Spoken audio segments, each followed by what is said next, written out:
Ahem. Hello.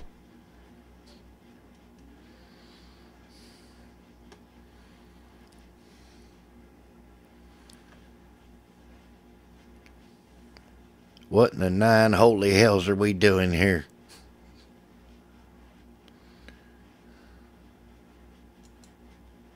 What up, man? None. Just getting stoned, man.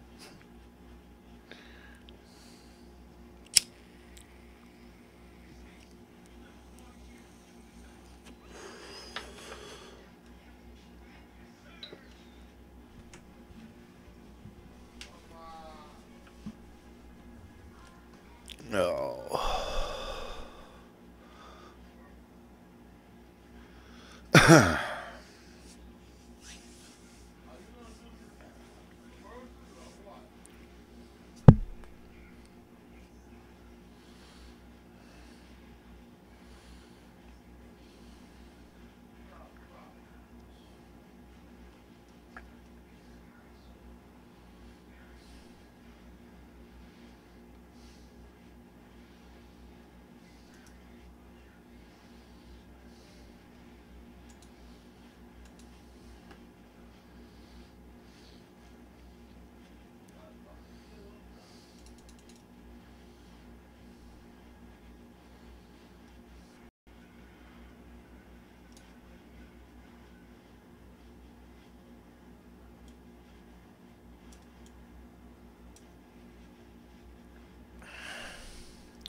No sé, cierto.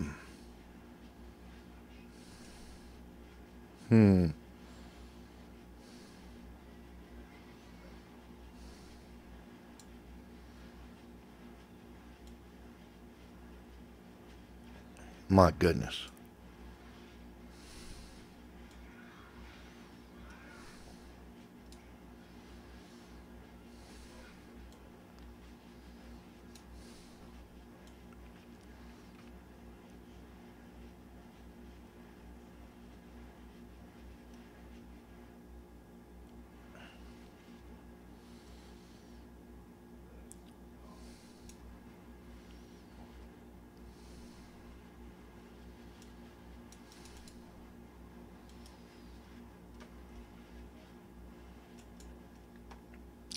There they come. Choco Loco, what's up, lady? Oh, the wine is good. The wine is very good. I'm drinking it tonight, as a matter of fact. That is my drink of choice for the evening. I have to go refill my glass here shortly. In fact, it appears to be empty. What's up? Mind Control, Southern Belle, Joseph Reyes. What's up, man? Mind Control. Red wine. Hi, Digital Girl. It's good to see you. How you feeling?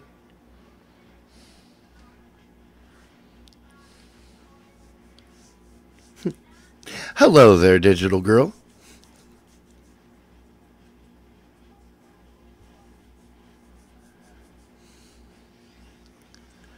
Good.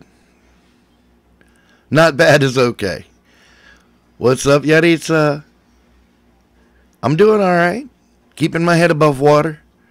I got lots of generous friends, it would seem.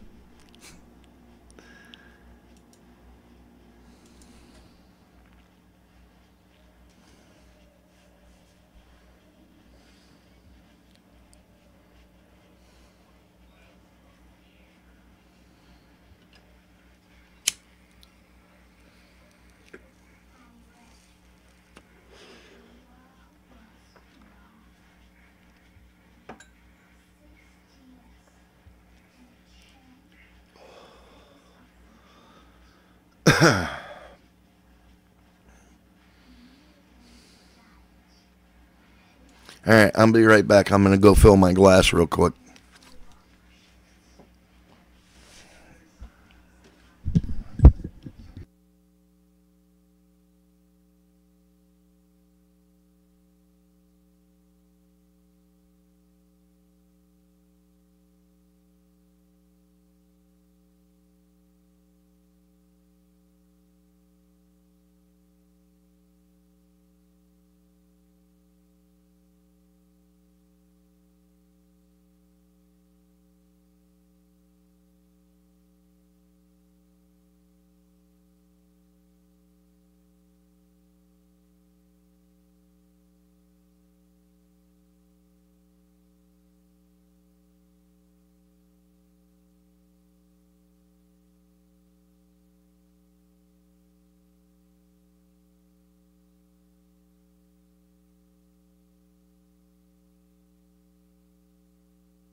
And I want to let you know that I went as absolute redneck as possible because I'm drinking this wine out of a styrofoam cup with a lid and a straw in it.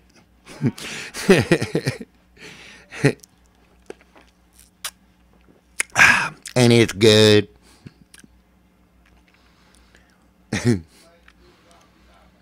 Oh my God, it got stronger. Jesus.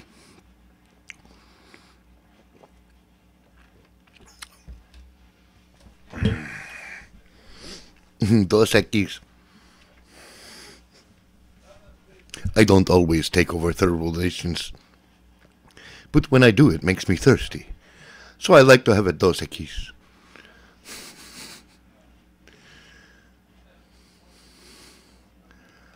Mmm.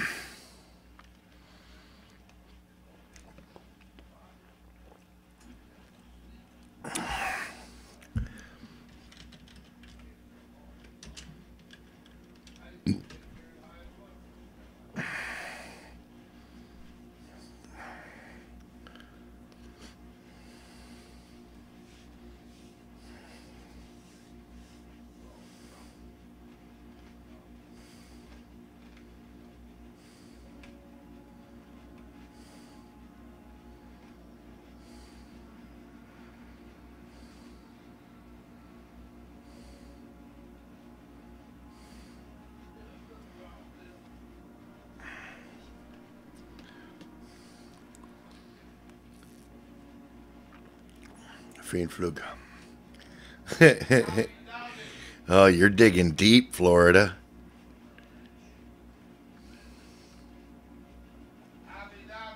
Nice digital.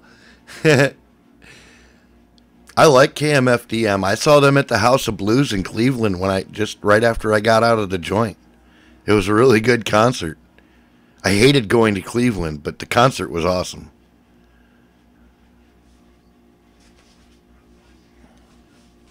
Stukas.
A sleepy bot. Oh no. Poor Tanya. Well, wake up, lady. Come on, snap two. Let's get this show on the frickin' road here. We don't allow no napping around here. We're on a tight goddamn ship. That's what I do. Division. Oh no. You're in pink pajamas. I bet you look adorable in your pink pajamas.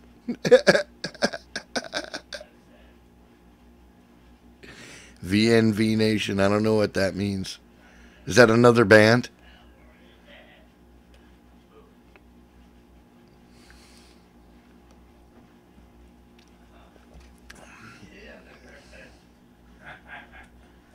Right on.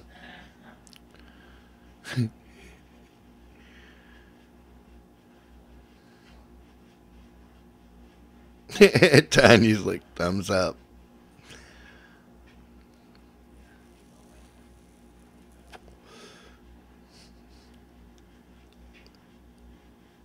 Right on, Dallas. Get that cabbage, nigga.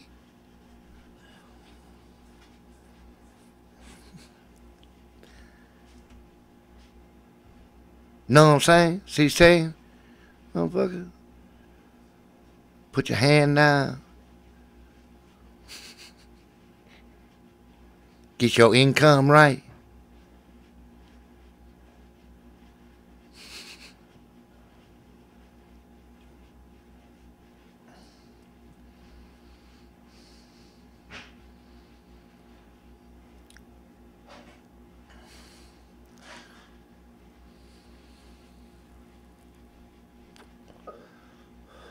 Hey, man, check this out. I figured this out, too. If you don't pay them taxes shits, you get a lot more money.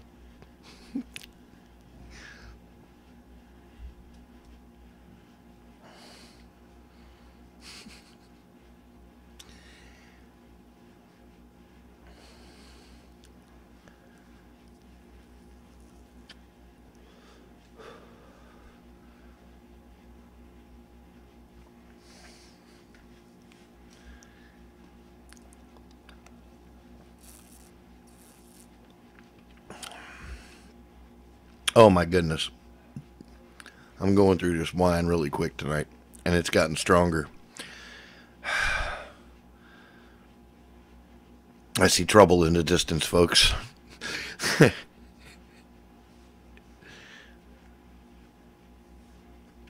Project Pitchfork. Pitchfork Rain. Oh, geez, that sounds terrible.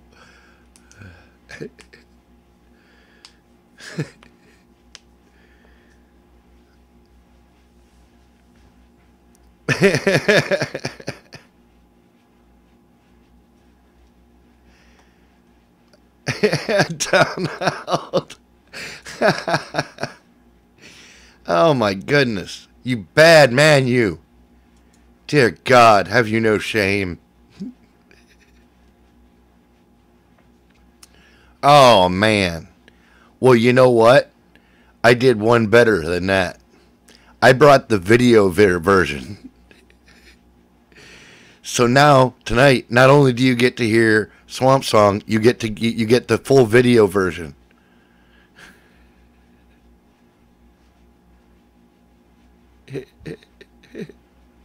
Pink pajamas all around. You get pink pajamas, and you get pink pajamas.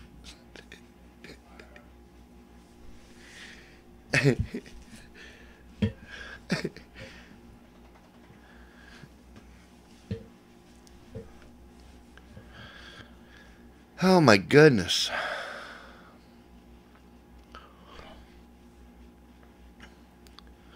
So what do you, let's dress the muskrat in the video in pink PJs.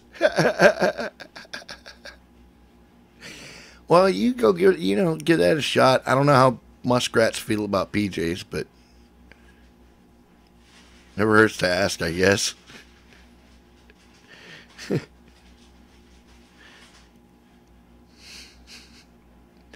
Just remember, how did they eat if they don't bite?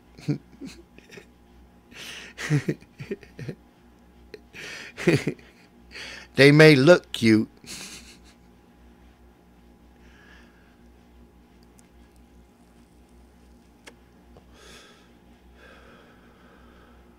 Acid Ocean.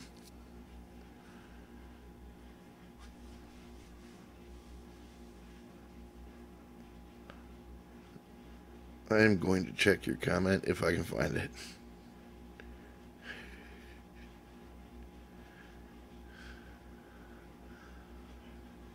Lament is good if you got the speakers. So you can't play that on just any old speaker, huh?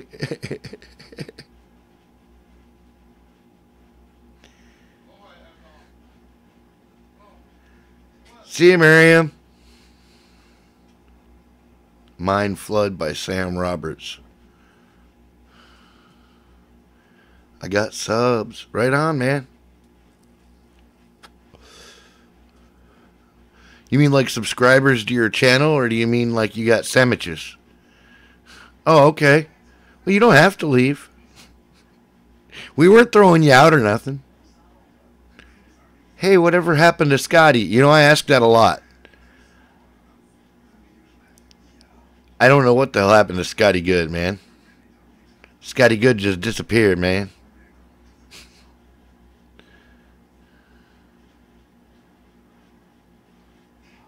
Yeah, I liked him too. He was a nice guy.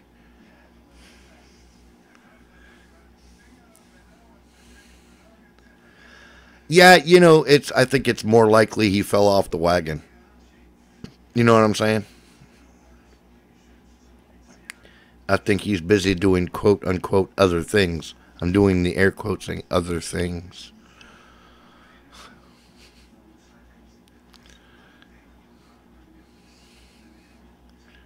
Yeah, he is going to watch a movie. All right.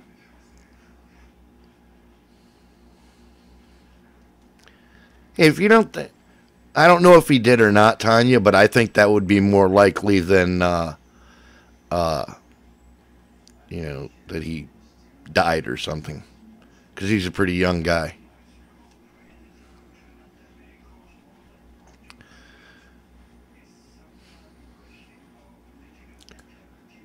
But he was real bad into the opiates and shit, and then got clean, and then got back into them, got clean again.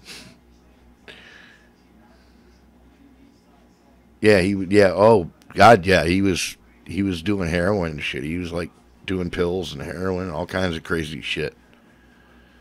Speaking of the wagon, where's the tires?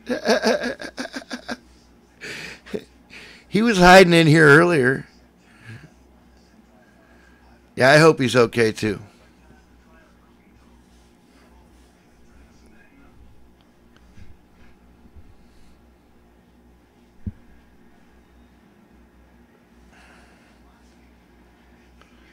Yeah, I know. It's that shit's terrible. I have a rule about junkies. Don't get too attached.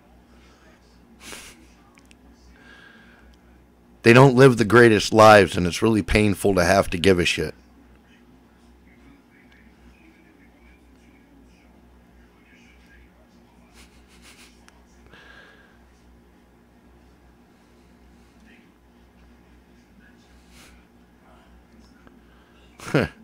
See, Digi gets it.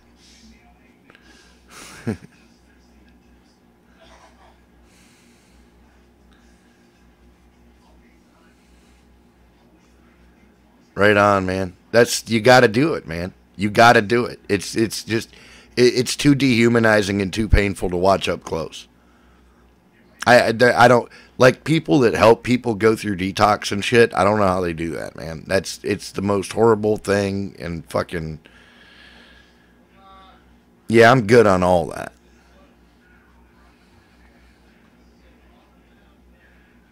Yeah, it's Pops' well, it's his laptop. Well, it's not really a laptop. It's one of those kind of half laptop, half tower computer things, but it's all built into one unit. It's not like it doesn't have a tower with it. It's like built into the screen, and it's all touch screen and shit. So he can take the thing off and like walk around with it and touch screen with it. He loves that part. Yeah, it's like an all-in-one PC. But like the screen is small enough that he can take it and use it like a laptop, like a tablet, right?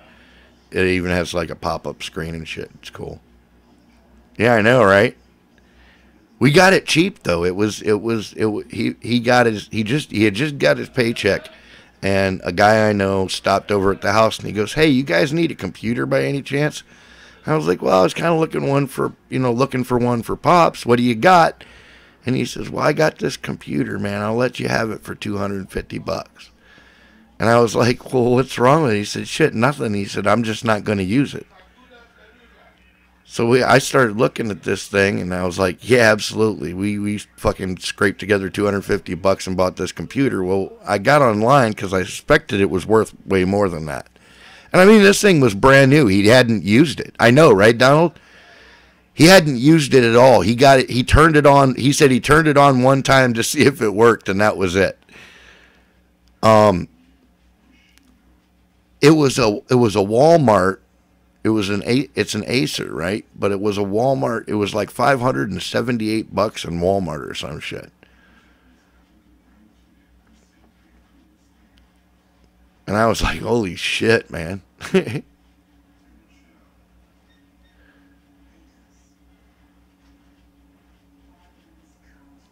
So yeah, we got a good deal. Um, he does everything on it. That's his movies, his music, everything. I showed him how to do YouTube, and it was over with. Now he goes all over the place. He finds these like those all the free movie sites and shit. I think he's seen every free movie there is on the internet. He can quote script from most of them.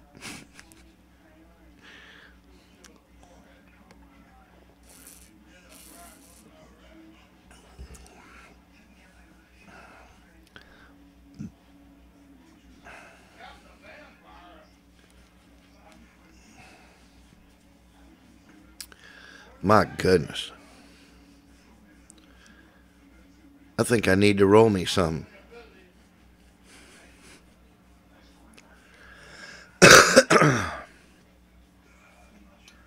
Alright, well, come here.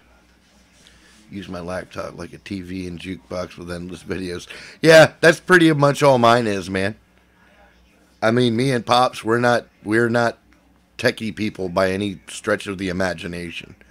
I still have to have my niece come over to show me how to, like, set up accounts and stuff so I don't screw it up.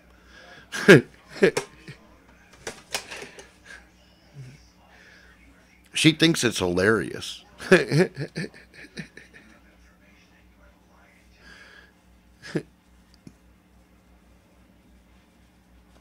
All right, Donald, I hear you, man.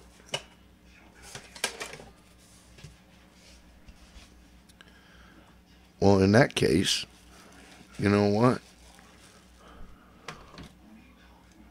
I got a bowl right here. I'll do that because it's much faster.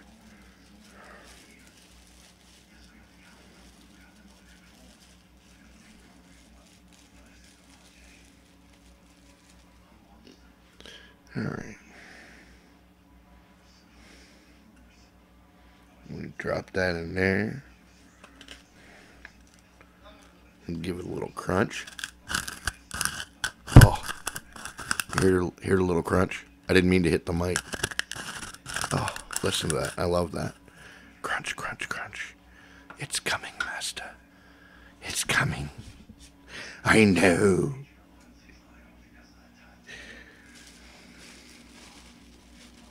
Bring forth the green beast. Did we lose Aaron? I don't know. We may have, man.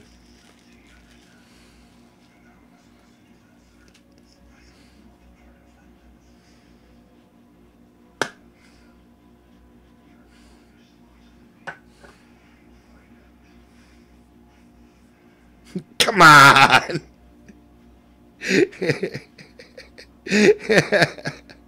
I know, right? Aaron is at Vaughn's. All right.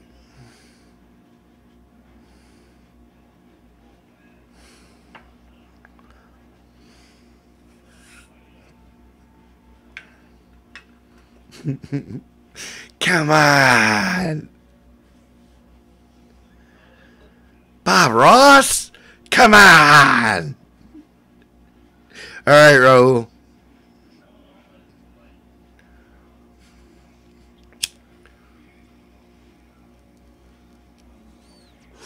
Oh, wait a minute. Shit, can I even say Bob Ross? Fire in the bolt. 420, my ninjas.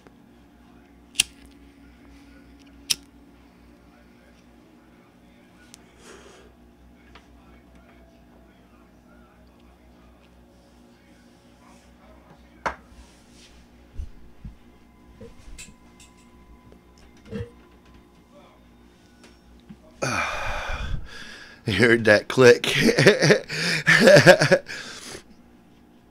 Yeah. Sometimes my ears can detect that certain snap. You know, it's very, very distinct.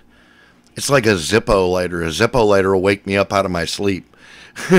Ping. Don't say Bob Ross. They will get you.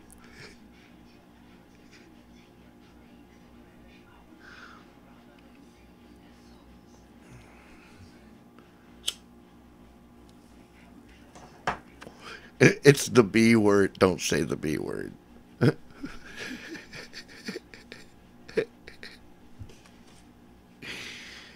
I think he might have painted this mountain. Jesus fucking Christ, we could all be going to jail. Unmistakable Zippo, man.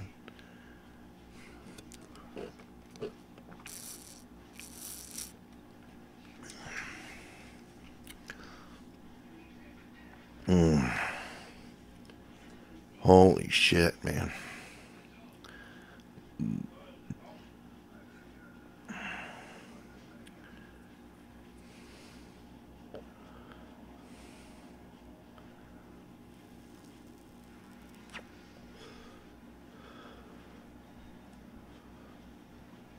Oh, yeah. That was not a happy accident. No, it wasn't. You are so right, Tanya Sharma.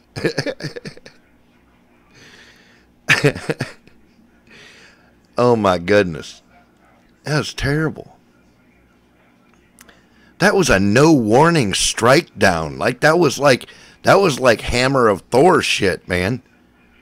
Jesus, crime and Nitley.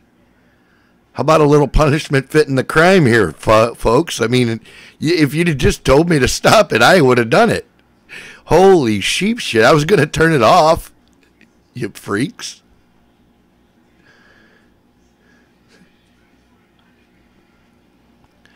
Motherfuckers came at me like a capuchin monkey, man. Yeah, sitting there waiting to drop the hammer, right? It's like they're just fucking hovering, waiting.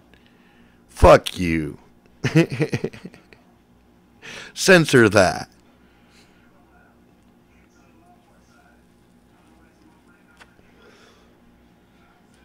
Algorithm your pussy.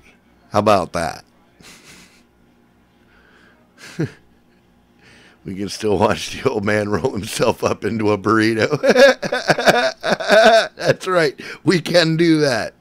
We know we can get Lonnie on here. We can get Far North Bushcraft and Survival. That will work.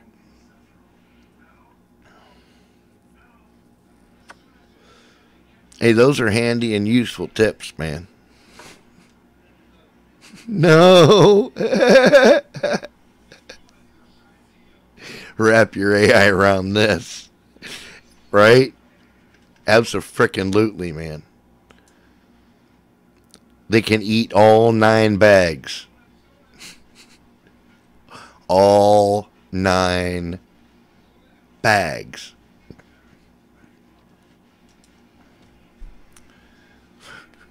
Don't algorithm the pussy.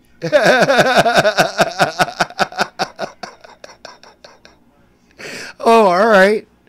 I didn't realize it was that much of an issue, but okay. Shit, guys. Tanya called it. No algorithming the pussy.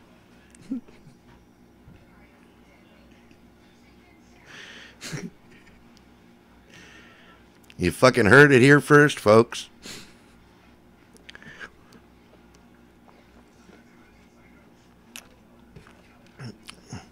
I feel bad for some of my listeners if they're like on their phone in a restaurant or something.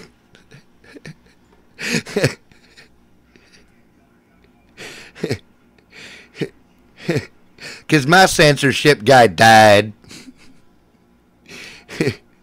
You know, the little button guy that pushes the button and goes boop when you do the bad thing? Yeah, well, he's dead. Al Gore did what to it? I don't know. He probably butt raped it into uselessness, man, because that's what he does with everything he touches. Just saying. Al Gore is a disgusting, less than useless human being. He is a waste of a soul and a waste of a carcass, frankly, to house it.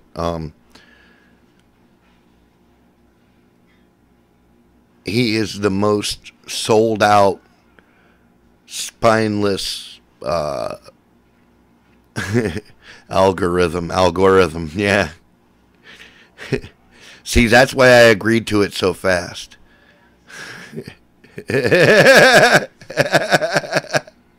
That is so true, Tanya. If they don't know by now that we're going to offend the baristas,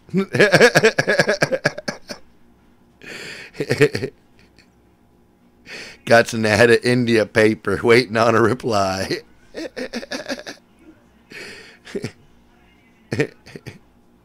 Yeah, he doesn't work here anymore.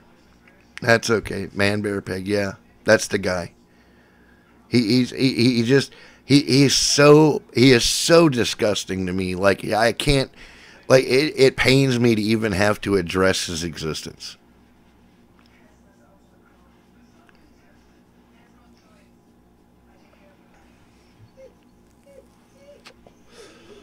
In fact, I think from this point on, I'm just going to choose to believe that Al Gore is a figment of everyone's imagination and doesn't really exist, because no one could actually be that sick, twisted, sold out, and spineless. There we go. Life feels better already. Yay. I offended myself, so I finally took a shower.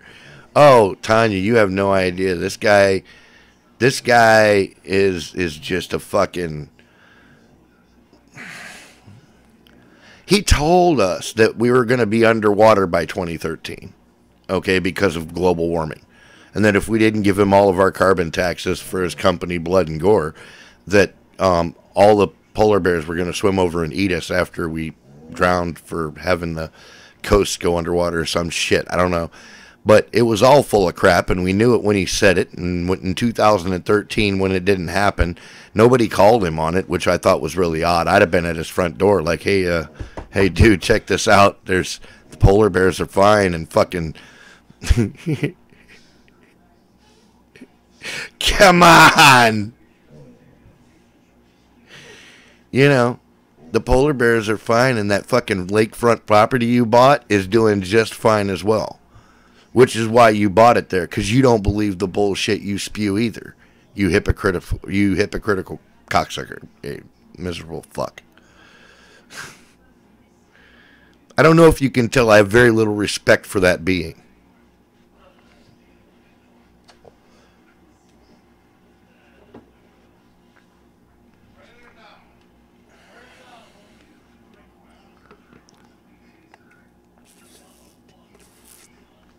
I hesitate to allow it group membership by referring to it as a human. How do you really feel? Come on, Ryan, don't hold back. Let it out, man.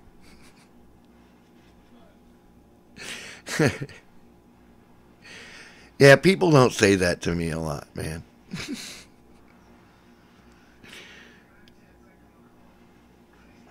My hold it back muscle is really weak too, man.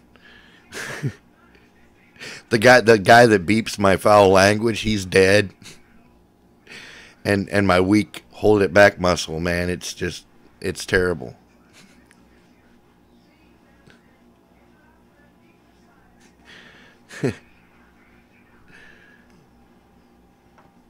Next thing you know, I'm calmly asking some guy why he's bleeding all over my carpet. You know. Whatever. You're in good company. Tell us how you really feel. My pop said that was always the good thing about me. You could always tell where you stood. He said you can always tell where you stand with Ryan. If he don't like you, you won't have any problem having that impression.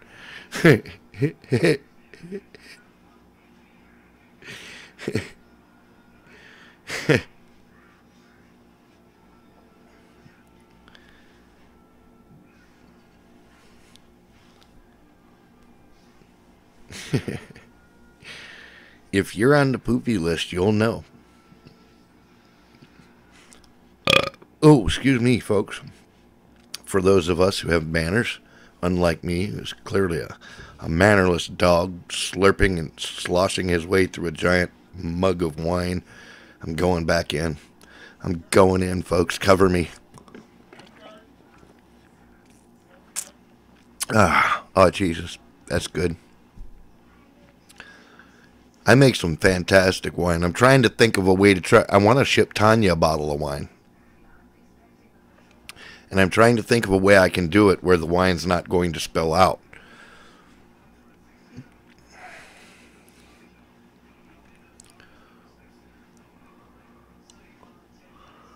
Yeah, you can inhale all you want, but exhaling, well, that's 50 cents a pop, buddy.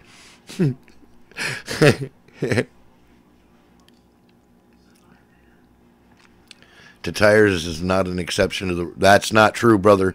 You are the exception to every rule. That's right. I am drinking fucking wine from a styrofoam cup. I am pulling it off as redneck as possible tonight.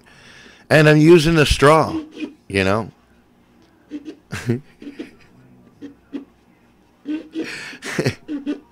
So, you know, it's as bad as it could possibly be.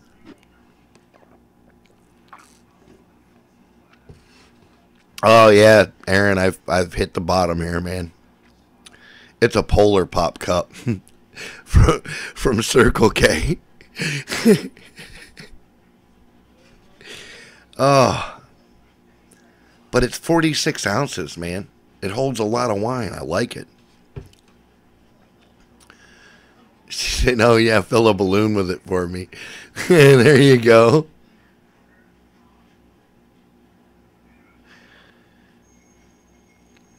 Yeah, I'm trying to think of it. I don't know if they're going to like flip out about me shipping a bottle of homemade wine across international borders. I don't know how they're going to feel about that. Like, I've already pissed off the Canadians. They kicked me out. I don't want to piss off America, too.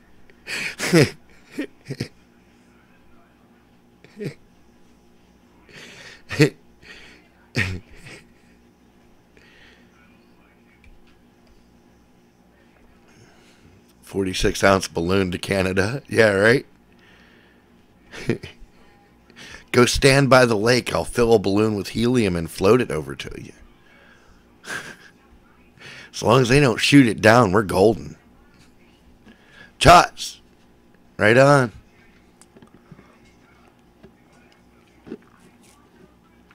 Yeah, dude, they did not want me going back into Canada. I tried after I got out of the joint. Me and my cousin drove up and we were going to look at the falls. And we weren't even going to stay. We were just literally like going to drive over and check out the falls and hang out for a minute and then split, right? And I went out there, man, and they pulled us out of line, dude. They were like, "You, Mr. Ruland, step out of the vehicle, please." And I was like, wow, these guys are really aggressive for Canadians.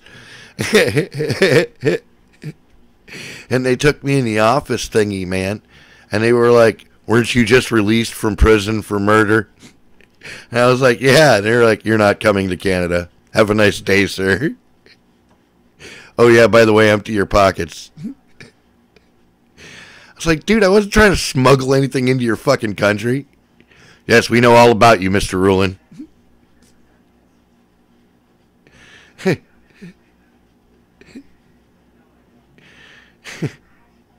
was like, holy shit. I've been fucking blacklisted from an entire country.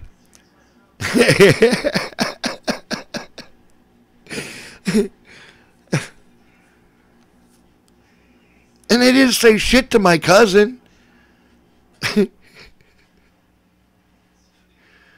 Who is really the reason that I am banned from Canada.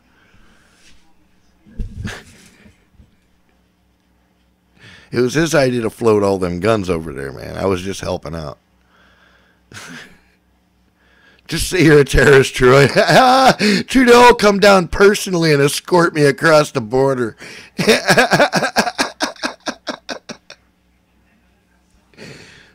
I'm a terrorist and your racist border patrol will not let me cross.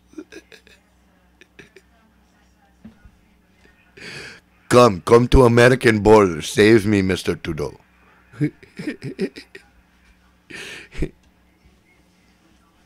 They're so racist.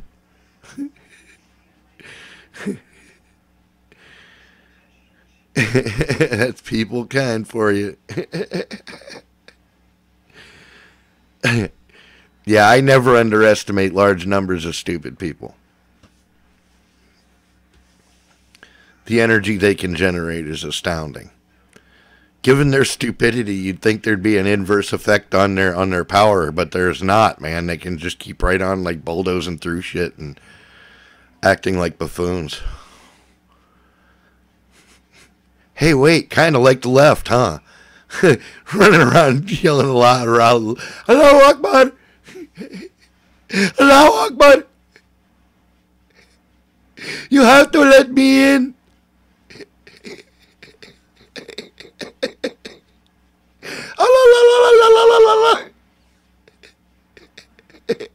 Brutal times, man. It is. It's terrible. It's fucking horrible. It's worse that I laugh about it because that means that it's become fucking stereotypical and I find that amusing. That's really sad.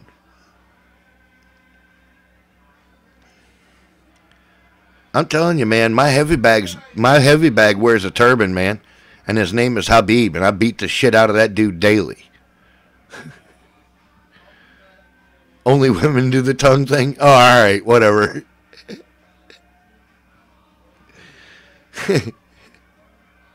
I can't do it right anyway, but you know what I'm talking about.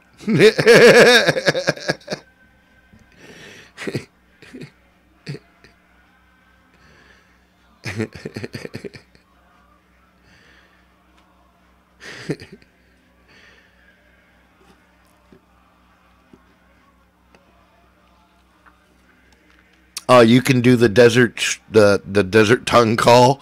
That's awesome. You have to do a video of it.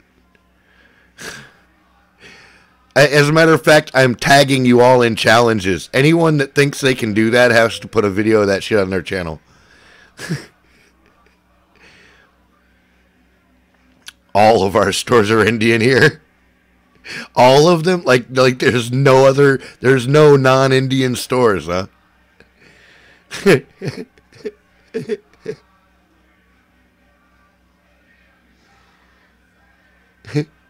Wow. Joseph, oh God, you're missing an opportunity, dude. You're a Latino. Claim they're all being racist and you'll get your own store for free. Come on!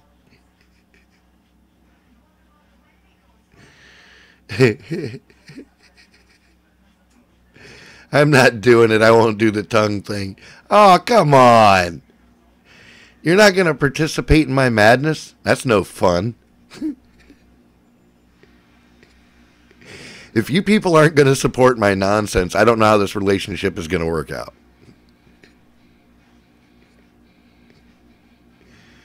Tanya has to be angry to do it, right? Yeah, yeah.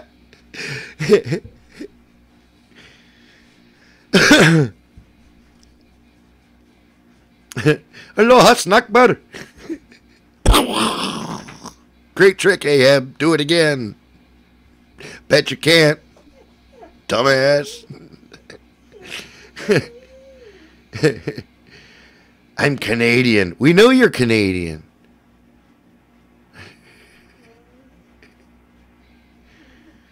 Oh shit, yeah, dude, I forgot about that. No, Tanya, don't do that. You could get in trouble with the thought police for that. Huh?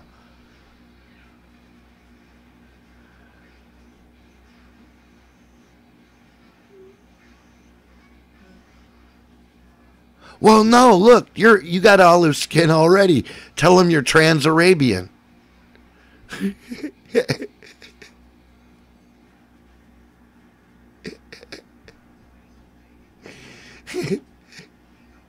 They got to respect your gender.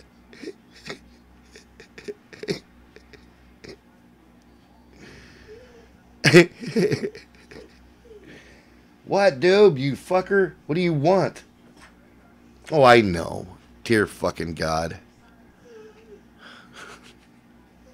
Worse than Bob Ross. Yeah, I forgot you had the thought police, man. That's all right. I understand why you can't participate. You and Miriam are excused from the contest. I'm not doing that. Come on.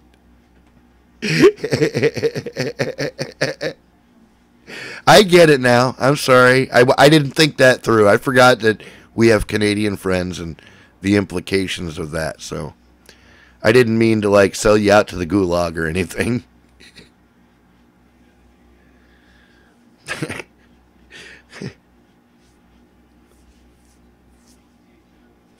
I didn't want you to be hauled off to a re-education camp or nothing. I just wasn't thinking.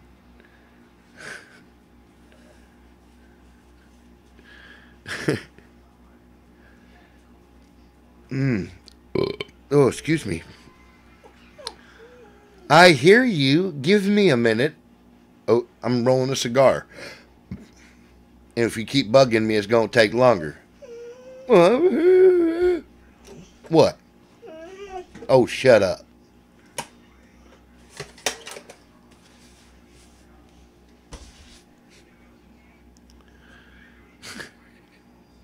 She's like, oh my God, that's not even funny. I disagree.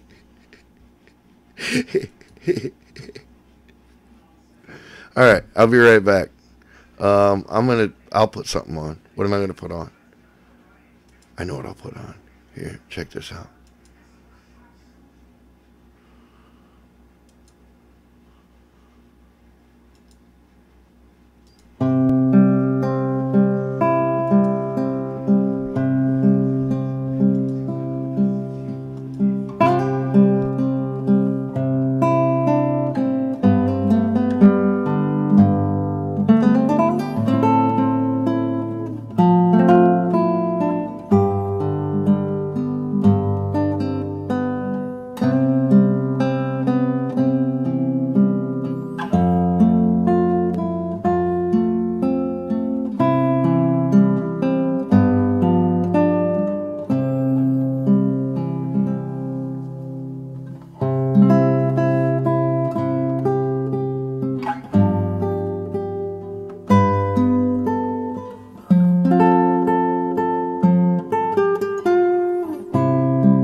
tires.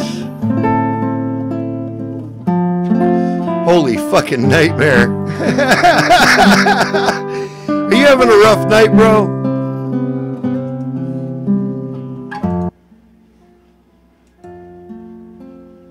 Are you having a rough night, man?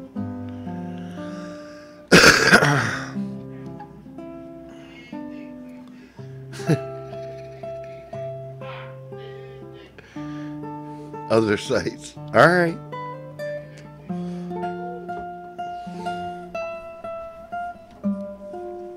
Well, that's the beauty of the internet. We ain't got to go to none of them.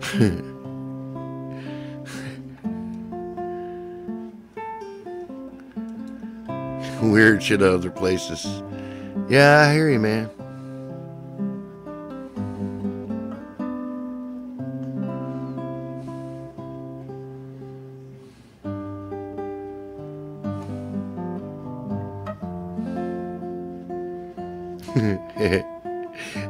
Right? You're home now, DeTires. It's okay, man.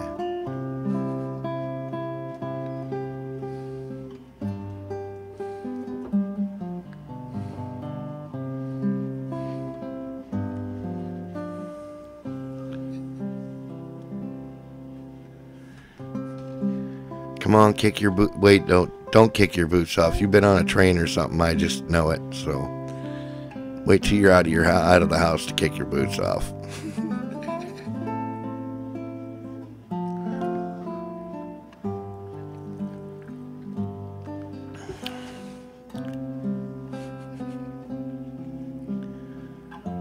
I'd rather have to sweep the carpet than spray the drapes.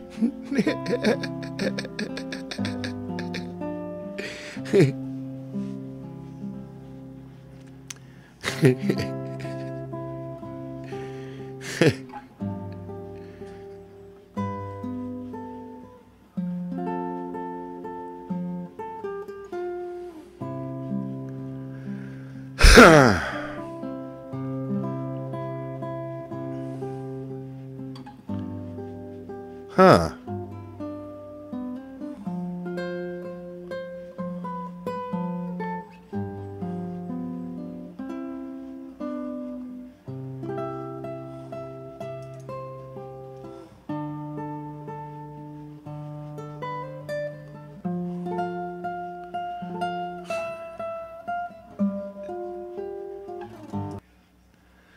All right.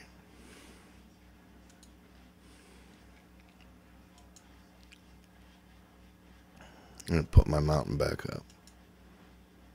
I like my mountain better. I'm the man on the silver mountain. Come on. Mountain time. That's right, man.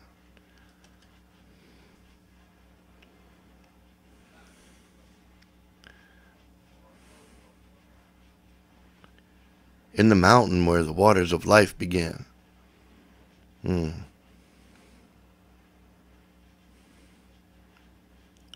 There's a reason monks chose to live on mountains, you know. The solitude was part of it, but symbolically it's the beginning, it's the origin.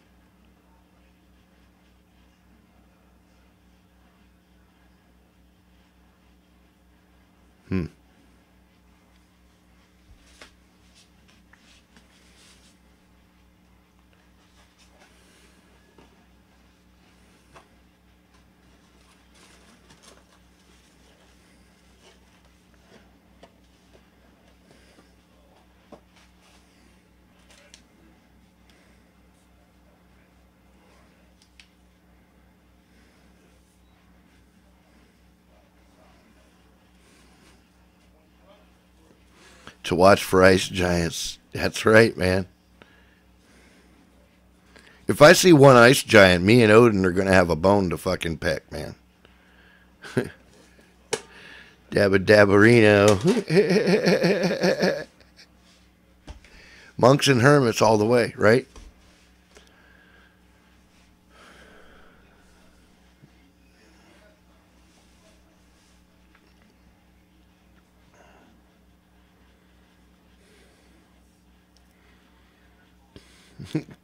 I'm a female ice giant. You are not.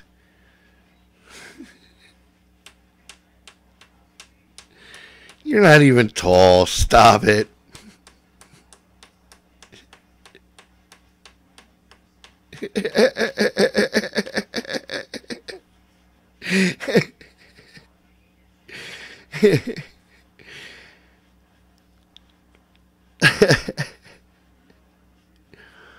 And Yetis. Yeah, right, Miriam. Right, you gotta watch the fucking for the Yetis.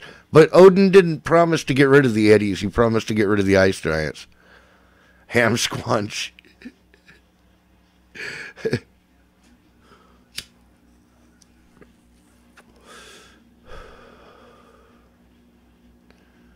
He just said live with me for a month. Yeah, Odin didn't promise to get rid of the Yetis. The Yetis are fine. But let that man see one fucking ice giant. It's on like Donkey Kong, man.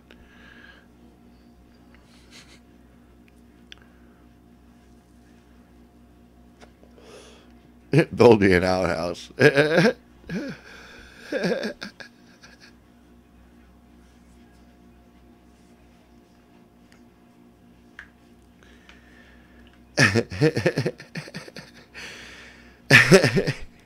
A girl has to have demands, man.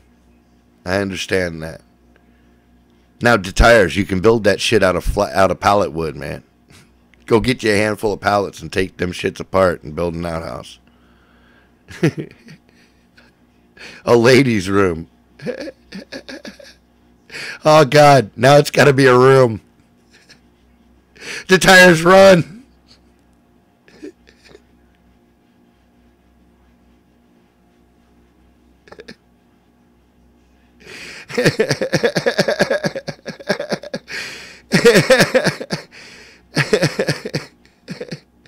And made out of brick. And it fucking better be air conditioned. I swear to God.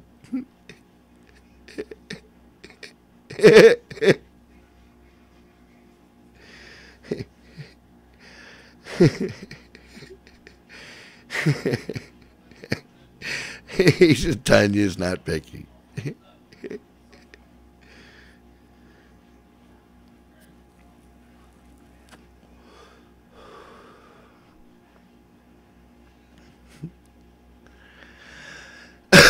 Oh, man. We are terrible. Terrible humans.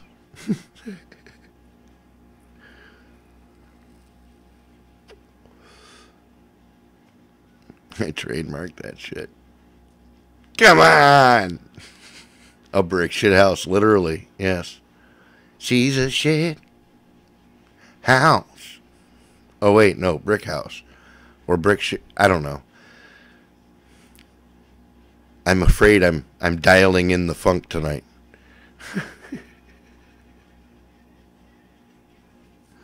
With plumbing. Yeah, I don't care if the king himself doesn't have flush. My stuff is going to flush, okay? That's just how that's going to be. You figure out the mechanics of that shit. Not my department. Vinyl siding, too.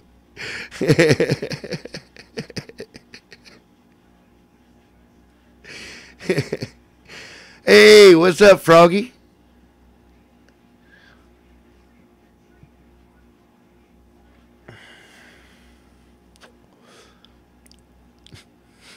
Those rebels were through here earlier. We sold them a bunch of supplies and then sent them east. I told them if they could make the Appalachian Trail by midnight that you'd be fucking way behind them. Shots! Alright. I'm grabbing my glass. Holy shit, this is going to be the last one, too. I'm going to have to refill my glass. 5, 4, 3, 2, 1.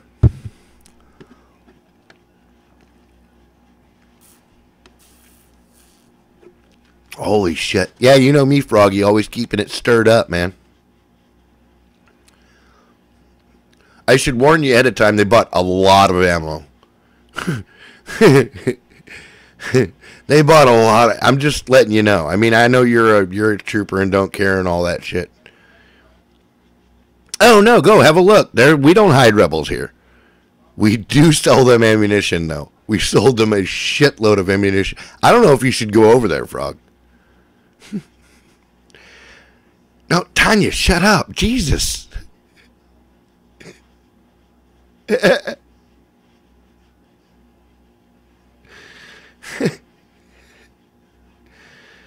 fucking Empire is standing right here, dude. Oh, we are friends, Froggy. That's why I'm warning you.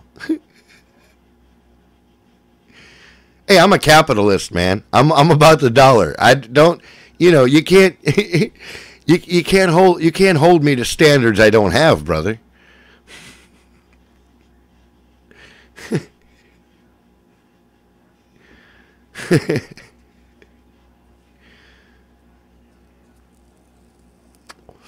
I got 500 rounds. Hell yeah.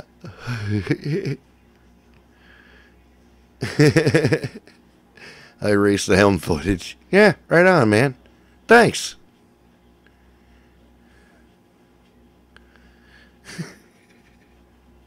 You're all right, Froggy. That's why I like you. You're always willing to work with me.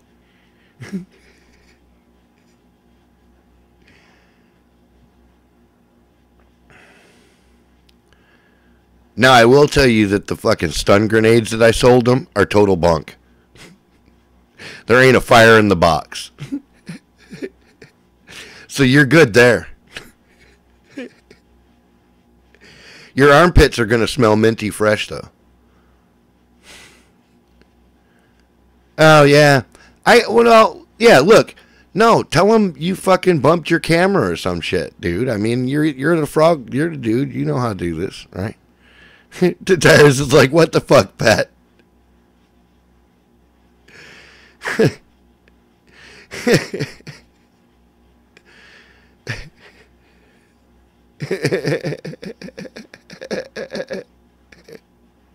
Super Blue Minty Fresh. That's right, man. So, it's all give and take, Froggy. I won't give them too much of an advantage. Hell, I'd have to. I'm half tempted. I just want to see who wins. You motherfuckers have been fighting on this godforsaken planet for like 60 years. Jesus Christ, can we wrap it up already? But whatever.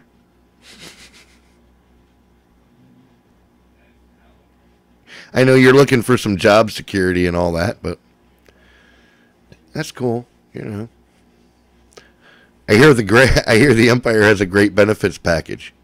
We win, Pat. That's what I'm saying, man. Look, I'm just winning the game, that's all. You guys can sort out whoever the fuck is second and third. That's none of my business. I don't care.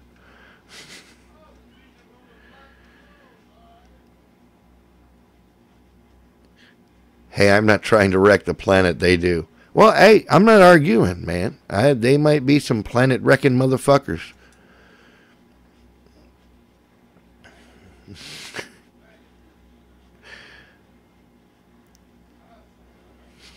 Don't get me to picking sides. Oh, I'm 98% sure.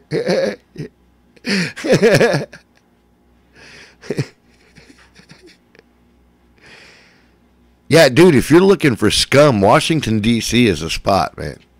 You are missing your calling, Frog. There's scum by the dozen in Washington, D.C.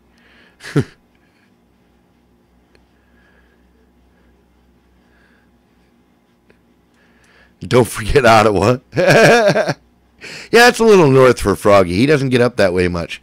He's an amphibian,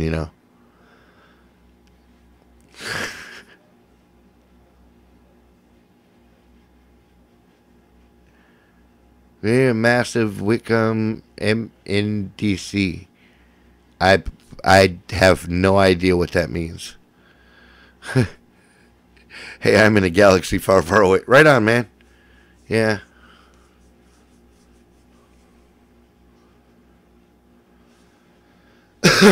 I'm in Canada, eh? I know, eh?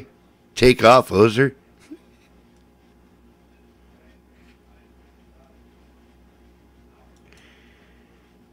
Don't forget your toque, eh?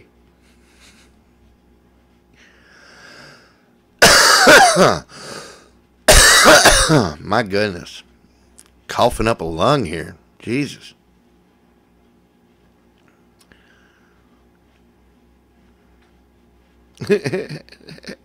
Oh, no thanks, though, eh?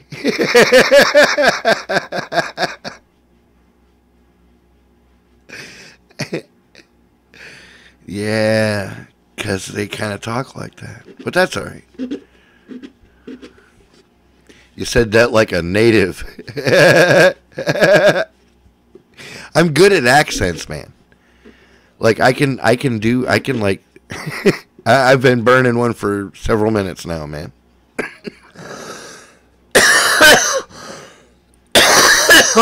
Matter of fact, I want to roll a joint. I've been smoking this bowl. Yeah, I like accents and impressions and shit, you know?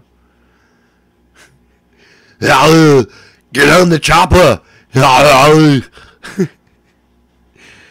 It's Arnold Schwarzenegger. When I become governor of California, I'm going to change the name to Cauliflower because it's easier to pronounce.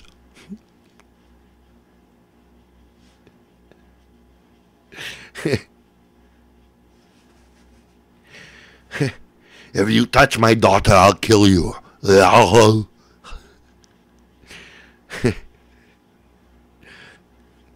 know, I don't know. That shit's always been easy for me. Get up. No, get down. Get up again. Why are you up? Get down. You get down now. Take it down. Take it down. Holy shit, I just triggered some people. Pops goes, what?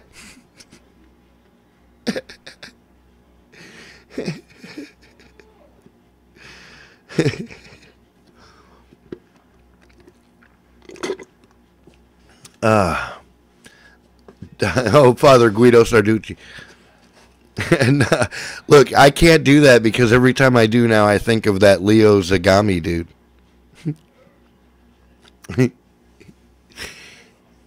You know, because it's a Leo Gazami, Zagami, it's very similar, you know, to the Father Sarducci. Copyright, just saying. Yeah, right? Yeah, Saturday Night Live, get me a fucking copyright strike and shit. Holy Christ. You know they're a bunch of leftist freaktards.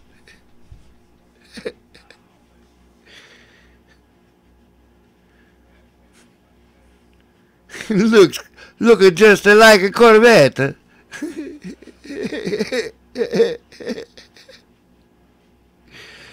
Oh no, somebody touched my spaghetti.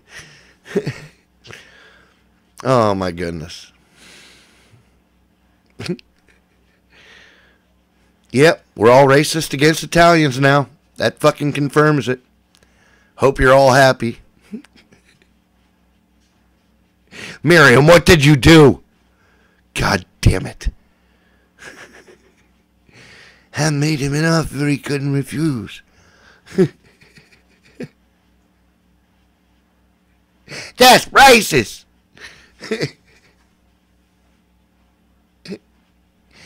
Hell yeah, that's racist. That's racist against Italian people. That's racist against black people, because Italian people hate black people, so it's racist against us too. And it is also racist to Southeast Asians, because that shit rhyme with a word in their culture that mean doo-doo.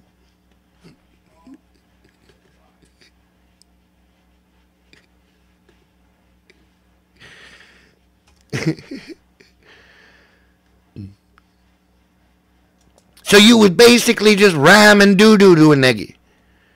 Hell yeah, you racist, nigga.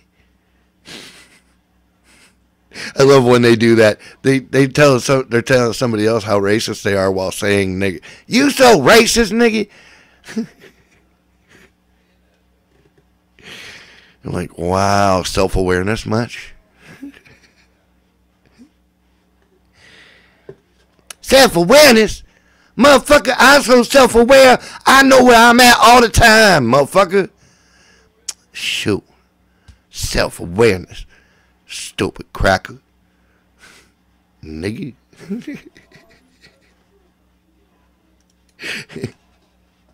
Woo. Astounding lack of self-observation.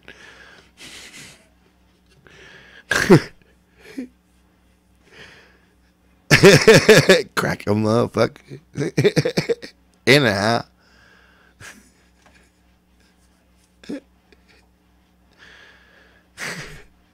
People think I'm a Yankee sometimes.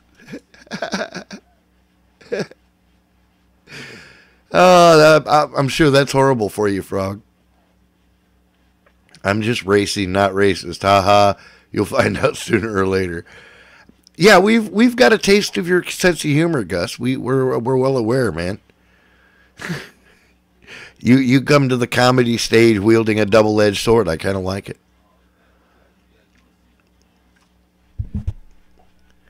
I ain't no goddamn Yankee.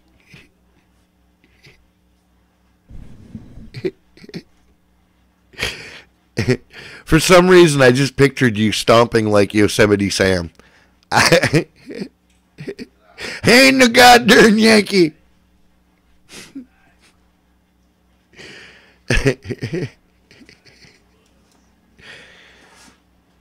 I sound like one sometimes. Yeah, well, you know. You did side with the Empire, you know.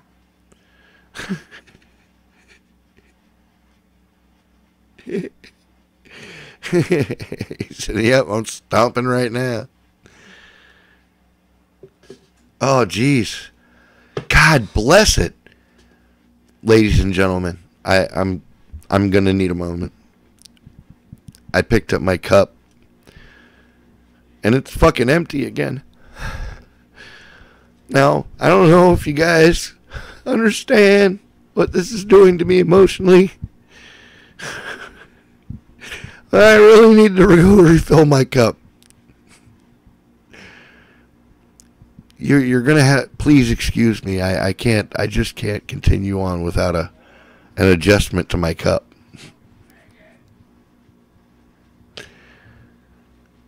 No, no. Oh, that's the thing. I got it, Aaron. Thank you, man. I almost lost control there for a second, but I got this, bro. I just have to get more wine. I know, right? Dude, it's the saddest fucking thing ever. I looked inside and there was no wine in there, not even a little bit. I'm still trying to process the whole thing. It's a little overwhelming. I keep expecting to look in there and see more wine. God, I'm horrible.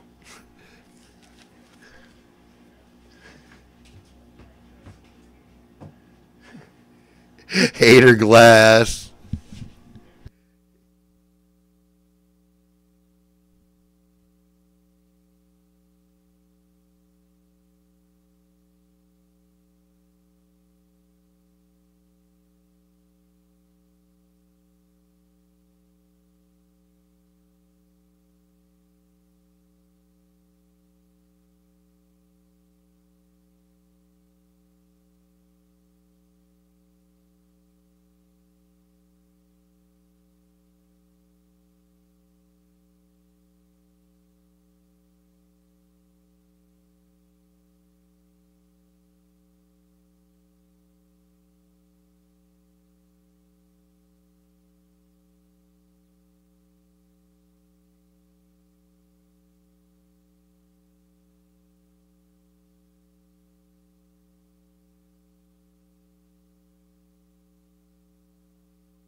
Sound.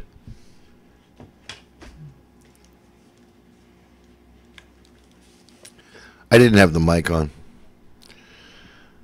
I don't hear anything. How about now?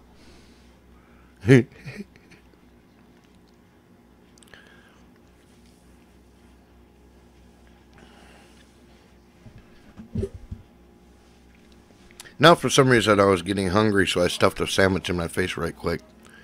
Made me feel much better.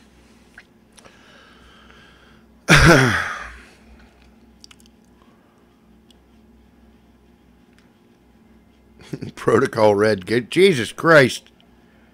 Froggy, isn't that overreacting?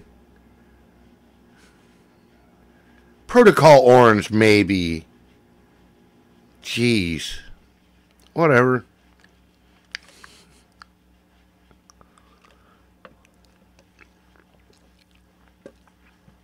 He always jumps right to Protocol Red. I don't understand it.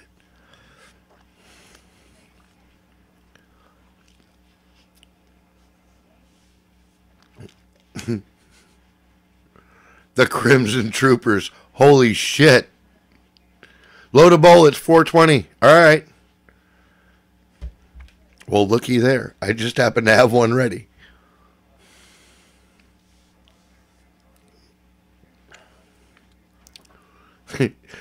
Come on. That's his catchphrase, man.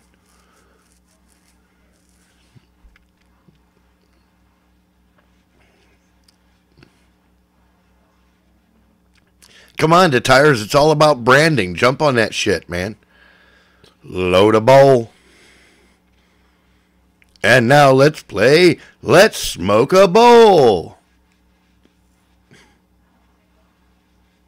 But first, before we can load your bowl, you have to answer a few questions.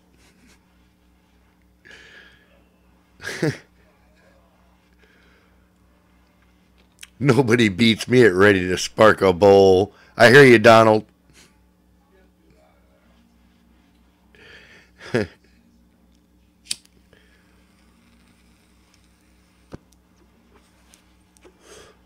And let's play Let's Make a Dope Deal.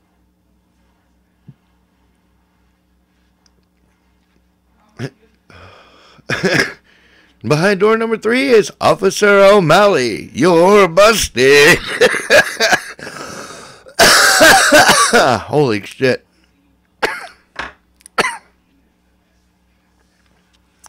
Back when motherfuckers were doing decades for a joint. I don't know if I like weed that much.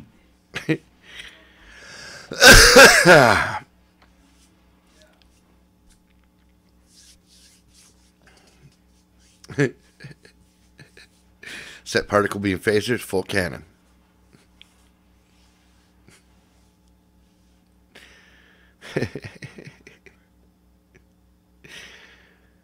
Oh God, Miriam's Vader. I knew it. Son of a bitch. Yeah, right. Don't try to hide it now.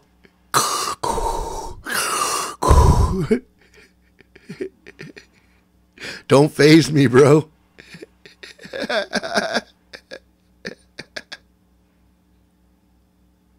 Miriam Bucket for captain.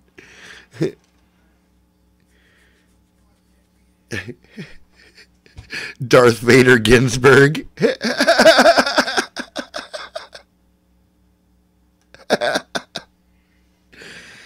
Oh my God. What's up, Dallas? You silly fucker, you.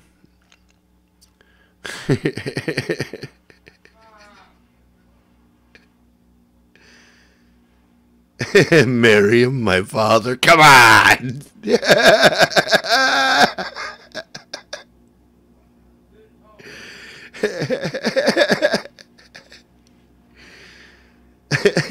No, Miriam can't be Vader. I'm sorry, Dallas. Nah, she's probably not Vader. You're right.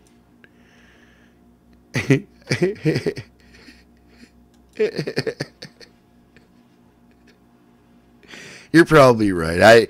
I was probably overreacting. You know what? I was just speculating, man. Got to keep your eyes open, you know.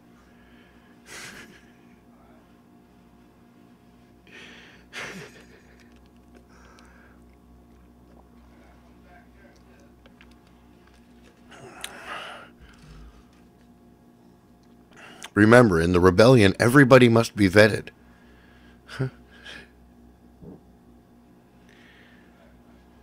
Fuck around, Froggy be pew pew pew in your ass.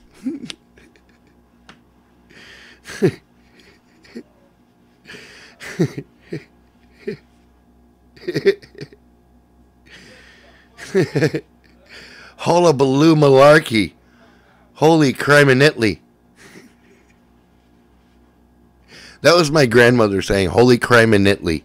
I don't even know what that means.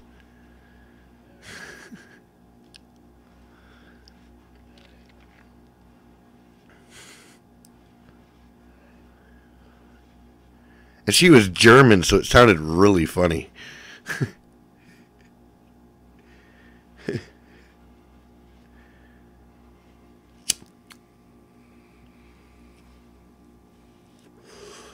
Oh boy, oh boy, oh boy. That's good stuff.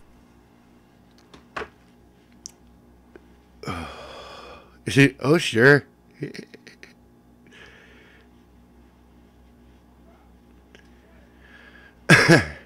An angel among women, and a saint among men.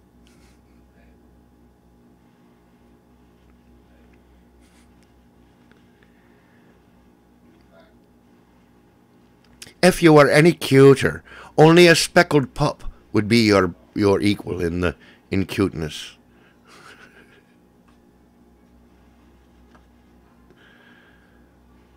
Saint Miriam.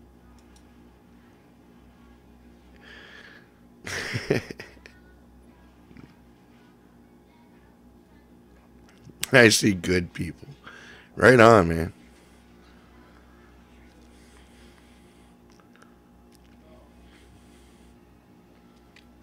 Isn't that special?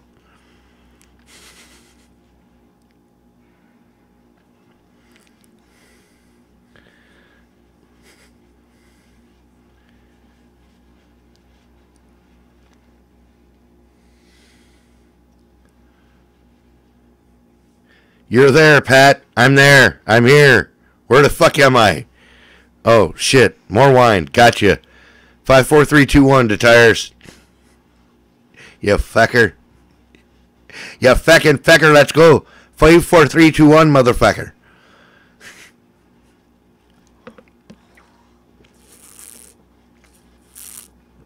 Ah. You made the cur. Shooting wine. I really hate to call this wine. It's close. It's brandy, man. This is over. I don't know how I did it. I don't know how I brewed over 20%. My specific gravity thingy is telling me that it's 22% alcohol, which shouldn't be possible without distilling, but somehow. Dude, yeah, fucker, come on. My specific gravity thingy is telling me it's fucking 22% though, man. You're only supposed to be able to get to 20% by brewing without. It's a little meter thing you put down in you put it in the wine, and according to how far it sinks down in the wine tells you how much proof it is and shit. Well, it tells you what percentage the alcohol is in the liquid. Because every liquid has a specific gravity, and they know the specific gravity of water and alcohol, so I have isolated the gravity particle. Do not anger me, human. Bows are easy. Yeah, bows are easy. Find you a good yew tree, split that thing up into staves, carve her down, make you a nice bow. Shoot deer all winter with it. I hate brandy, but you should make a huge batch and cook it up. Dude, I'm telling you, this peach orange wine, if I cook that down into a liquor, I guarantee Dude, that would be some of the tastiest fucking liquor you ever drank in your life, man. This is some really good tasting shit.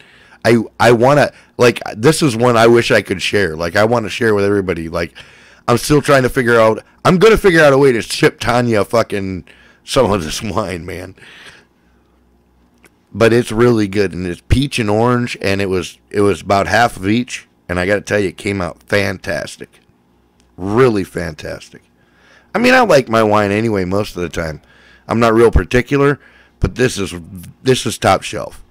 I'd sell this and not feel bad about it. You know what I'm saying? Not that I'm going to, because that would be against federal law.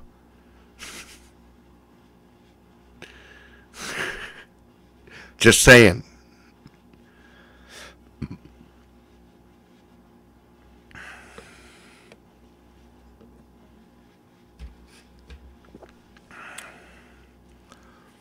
I should send you an empty flask wrapped in bubble wrap.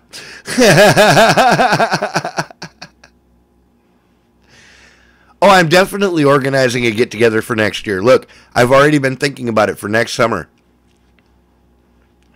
I think we're gonna do it somewhere in mid-Ohio. Either mid-Ohio or like western Pennsylvania. There's some really nice campgrounds and shit over there too. And if you're going to come for a long way, it's not going to make that much difference 150 miles either direction. You know what I'm saying? She said, Pat aged some wine. This ain't the kind of wine you age, man. You either drink it, brew it, or fuck it.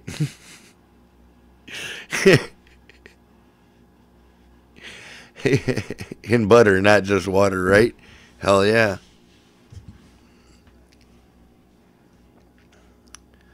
Just sneak Tanya over here, then let her drink it and head to the tires. See, there you go. It's all the kind you age.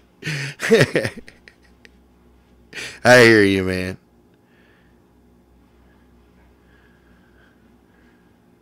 Well, look, I'm figuring I'll by next spring I'll be able to announce the date tentatively for, you know, the event. And I'll let you know where it's going to be, because I'm going to try to pick a place that's really not like any much more hugely far for anybody than any other person. You know what I mean?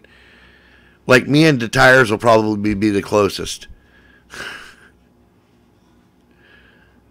So we'll figure it out, and we're definitely doing that. There's gonna be a Sick Pat gathering for sure.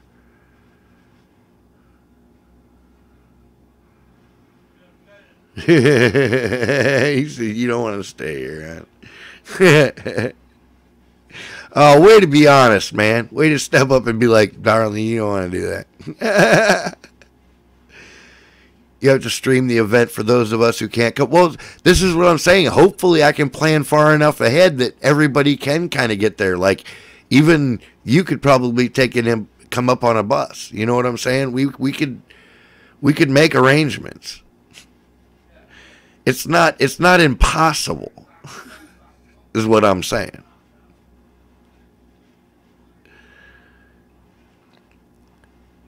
Tanya and Miriam, they just take one look at them girls. They'd let them into America in a second. They'd be like, "Oh yeah, come on, ladies, come on, woohoo!"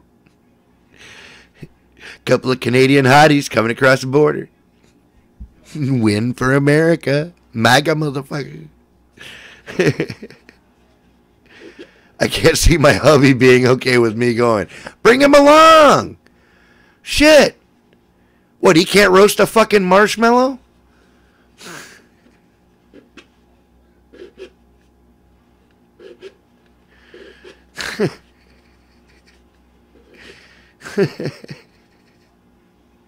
Come on. And Froggy's like, "I'll cook. I got cooking, man." Bad health. Oh, man. I hear you, though. It happens.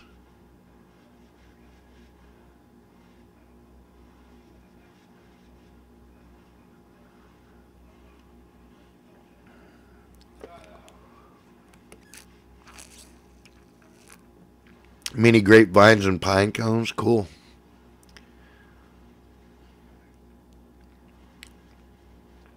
A good wine's age. Right, Donald? That's how I feel about it, man. Look, I don't like green wines. Fuck you. Get it out of the vat and put it in my cup. I'm not that pretentious. I don't care if you're going to age it in a whiskey barrel. Is that going to help me get drunker faster? That's what I want to know. No? Well, let's get her going in the cup. How about that?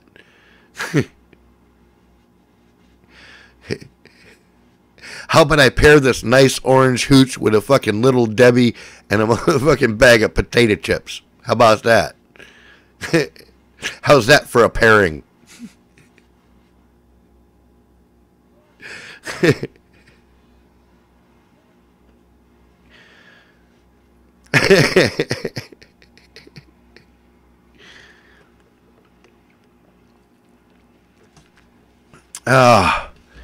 It's all right. I don't mind the rich people. I don't mind rich people being rich. I'm not like the commies. I don't hate rich people just because they're rich.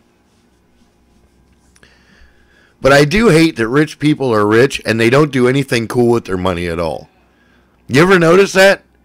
Like, if I had like $1 million just to blow, are you fucking kidding me? I would do something epic. I would, how do you spend $1 million and not hit the newspaper? In any universe, I'm telling you, I would be nationally famous $1 million later from now. I don't know what I'd do, but I'd do something nationally famous. I drop pizza off at rich homes and they give me $10 tips and want me to, right?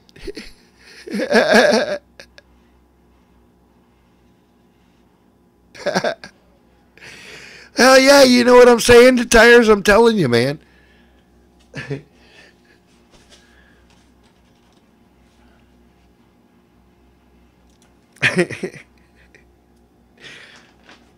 See, these are the realities of the world that we have to face, man. Invest in InfoWars stickers. I got a little thing of InfoWars stickers. I'm so fucking happy. I don't know what I'm going to put them on yet. I might put them on my guitar. I almost did, and I'm a little hesitant because my guitars are special. But I might put InfoWars stickers on my guitars. I'm just saying.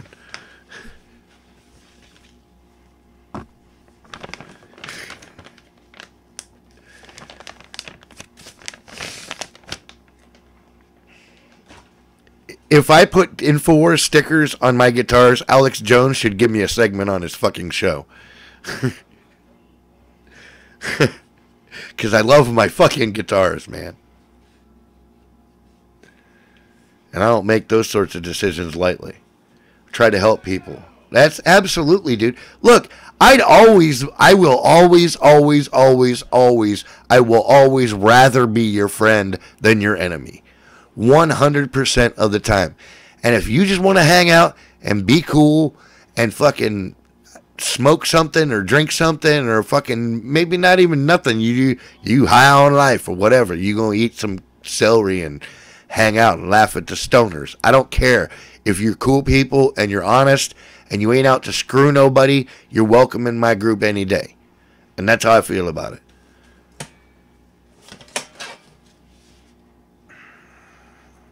And I will give you all the freedom to live your life that you give me to live mine.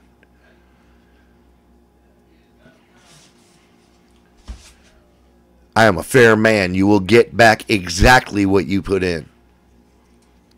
Not a dime more nor a dime less.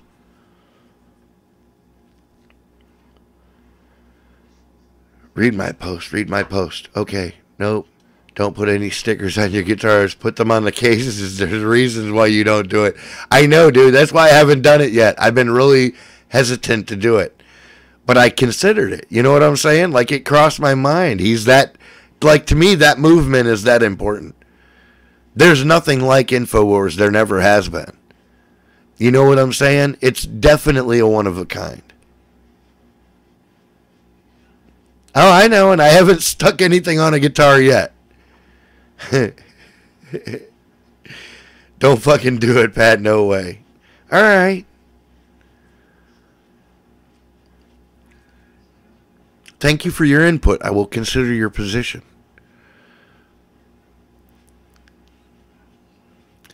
I will alert you what my decision is in the morning. Or later on, or I don't know. Maybe not at all. I'll probably forget. I'm drunk. I'm halfway through fucking giant mug number 4. I don't know what that equals, but it's got to be like close to 3/4 of a gallon of fucking 22 proof, 22% wine, 44 proof wine. Holy shit, man. This stuff actually has a burn when you drink it. It's crazy. You sit on a solid body, it don't matter. Yeah, hey, worst case scenario, you can stand that fucker off and refinish it. You got a brand new guitar. Of course, guys that don't woodwork, they don't know that. You know? Airbrush a likeness of it instead. Oh, man, I actually know a guy that could probably do that. They could probably airbrush a reproduction of the sticker on my guitar. That would be awesome, dude.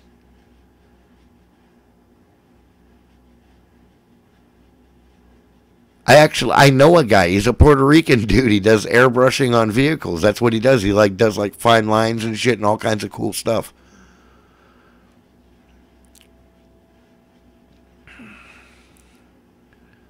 I bet he could do a really nice job too. Donald wins the chat. Right on. The stream is dedicated to Donald Martino for the second time in the universe. Donald Martino getting 2 dedicated streams in a lifetime, man. You are a special human being. Thank you very much for being part of our little team here, man. I played violin. You do not mess with wood instruments. All right, Deborah. God.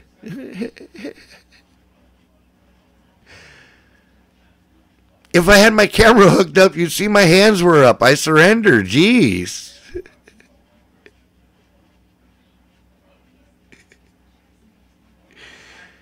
I didn't know you were going to go all Mozart on me, man.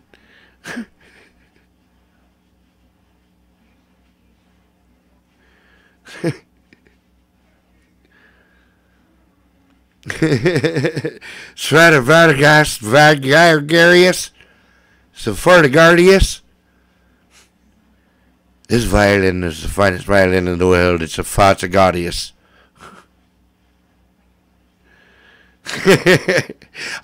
Dude, I see that. I give up. Hands up. Don't shoot. Hands up. Don't shoot. Stand by for bow attack. I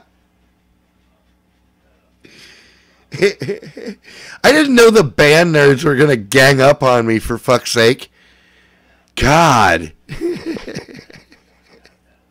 Says the band nerd, by the way.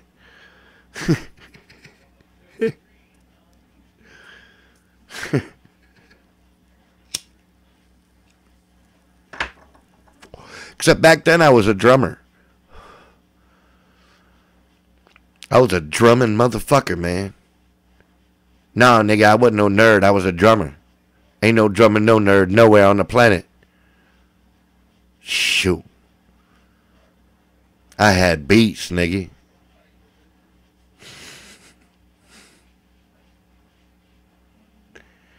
Don't shoot my drum, nigga. Miriam's like, nerd.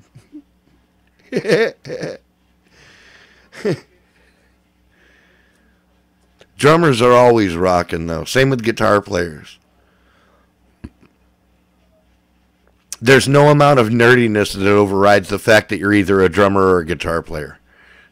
The cool of the guitar or the drum overrides the nerdiness of playing it. Everybody knows that rule. Try to change shit up now, Miriam.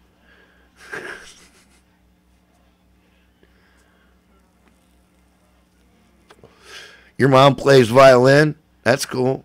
My grandma played fiddle. She didn't play no violin, but she played a bunch of fiddle.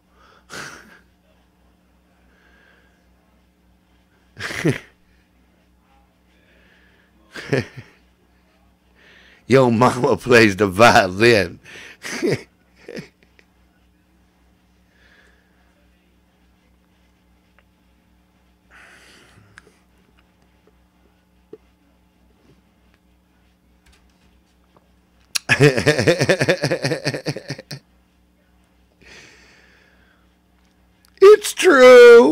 my God, my mama does play the violin, you fucker.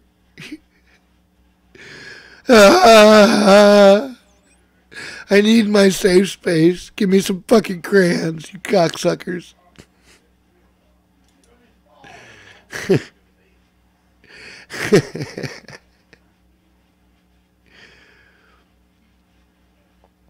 True that, motherfucker.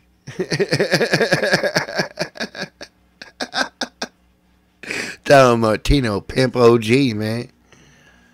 He ain't fucking around.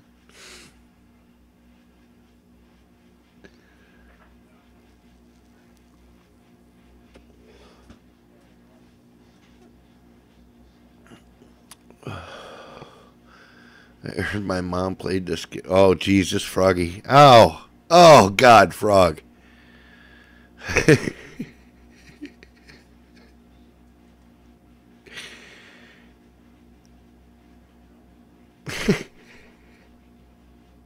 I don't want to think about your mom or my mom doing anything remotely related to any of that. So just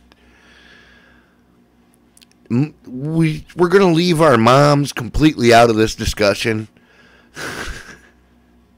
Because what the fuck, Frog?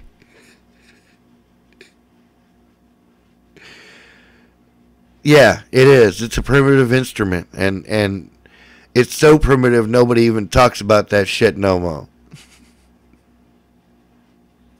You dig, Crackle?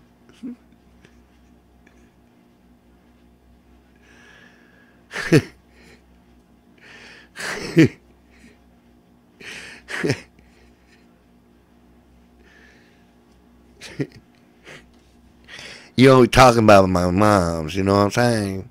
Nigga, because they be motherfucking... Oh, nigga be pushing. This nigga... Froggy! God damn it!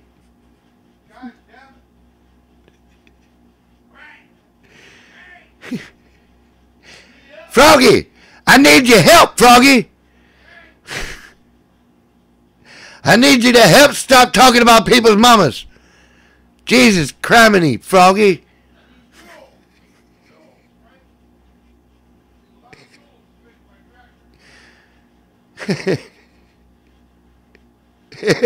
I know, right?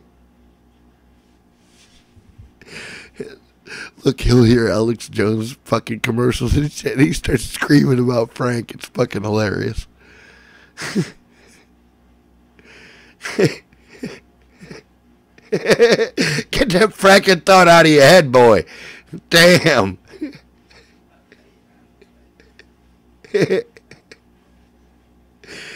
Frank, I need your help, Frank.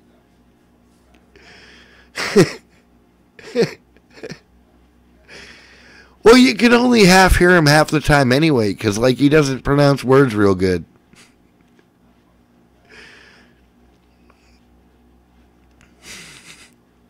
But when he gets fired up, you can tell what he's saying, because he yells. No, a juice harp is a metal thing. It goes twang. It does. That is true.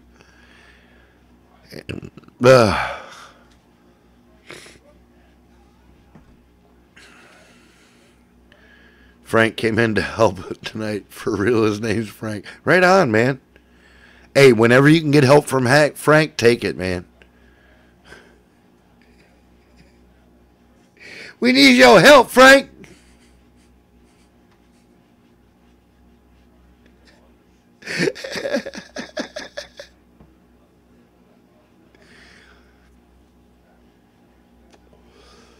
I must be holding it wrong. Hell no. I will Google the number.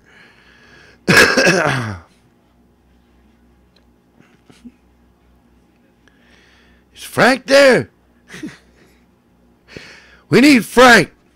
Put Frank on the line.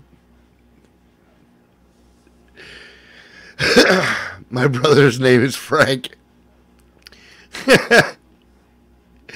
Paint 3 X's on the jug you sent me. Right on. Oh, is that how you get past the Mounties? If they see the 3 X's, it's all good?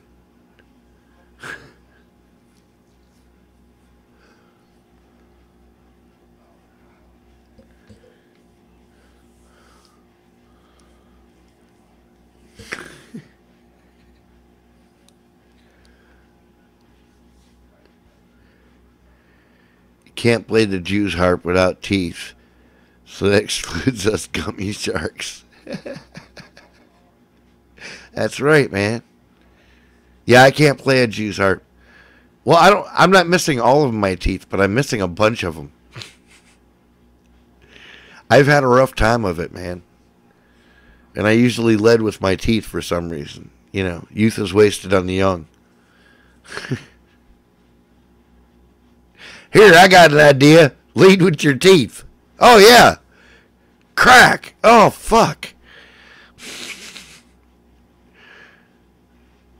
Juice harp hurts your mouth if you're new. Yeah, right? Yeah, the vibration. I can see that. 3 triple X's. Yeah, dude, I don't understand this. It's telling me it's 22%, but I don't know how you get there without distillation. I don't know. I'm a little baffled by this. Either my meter is a few, you know, is two 2 units off, or well, I don't see. Yeah, extra fermentation, but even then, you're not supposed to be able to ferment over 20% without somehow losing water,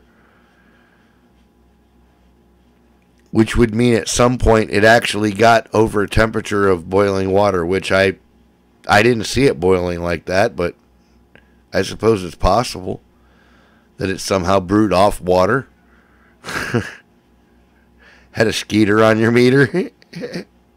I don't know. Yeah, look, Pat, you mad scientist. I know, right? Just good wine, old fashioned. You know, I'm starting to think maybe that old rumor about you can't get past 20% is just bullshit. Because unless my meter is off, it is just bullshit, man. Because I didn't distill anything. And it's telling me this is 22% 44 proof. That's stronger than gas station liquor. Skeeter on your meat. Well, you got to be careful, man.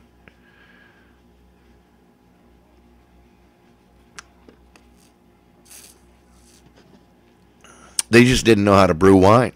That's what that boils down to.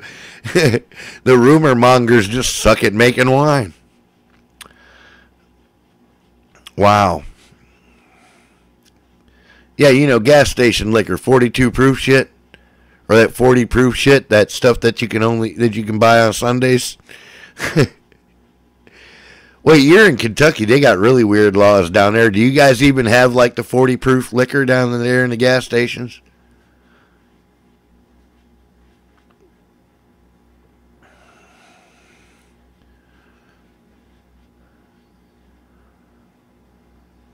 Or yeah, Tennessee. I'm sorry, not Kentucky. I just misspoke. That was too much wine speaking. But do you guys? I know you guys have weird liquor laws down there, like from county to county, even in Tennessee and Kentucky, for that matter.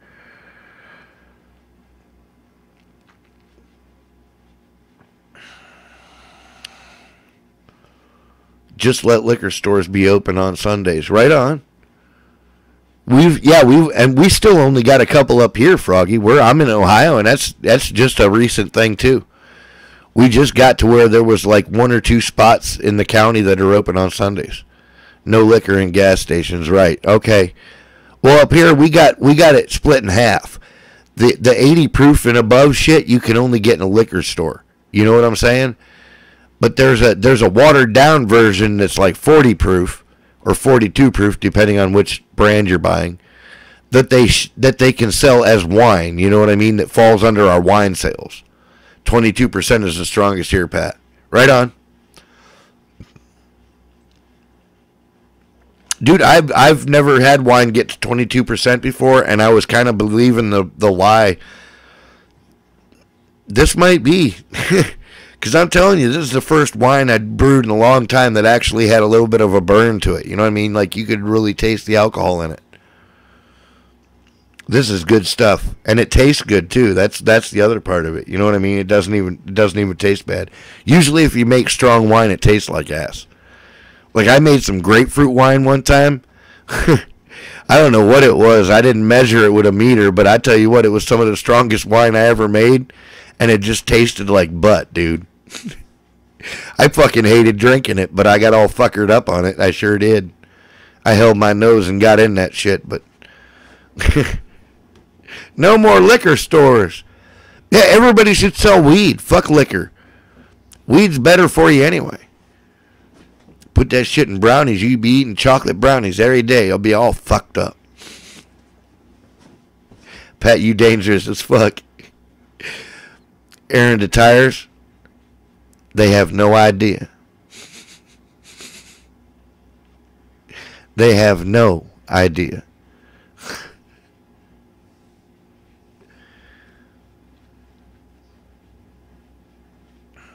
I don't have any idea what they sell and where I drink beer. Well, Deborah, yeah, you're in Ohio, or at least in the Cincinnati area. If you come over to the Ohio side, we have like watered down liquor that they classify under wine sales. So, like, if you can sell wine, if you have a wine sales license, you can sell the watered down liquor. It's like half proof. It's like 42 proof as opposed to, 80 proof or whatever. The smudge is ready, and I will go into town Monday to ship. Right on, man. Oh, my goodness. Oh, the tires. You might have to come back after this weekend. You might have to bust your ass back down here just to have some smudge, man.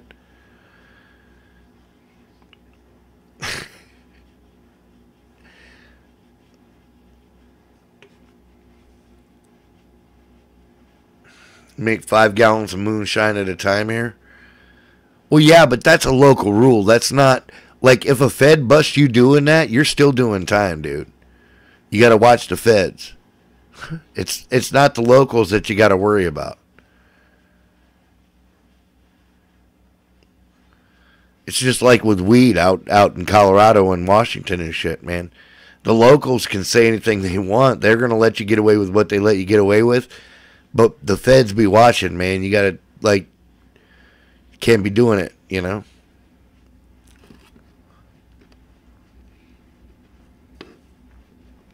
Right on, Froggy. God bless Tennessee.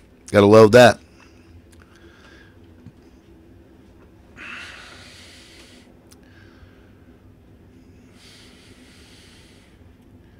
You can't run a distillery in Ohio. However, I still have yet to find a prohibition against ice wine. I've looked through all the laws, and I have yet to find a prohibition against ice wine. And as long as that's the case, every winter I'll be making ice wine.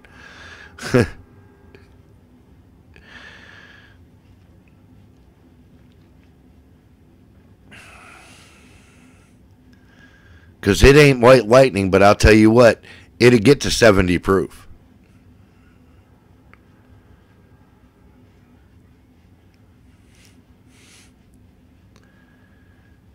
SAQ, yeah.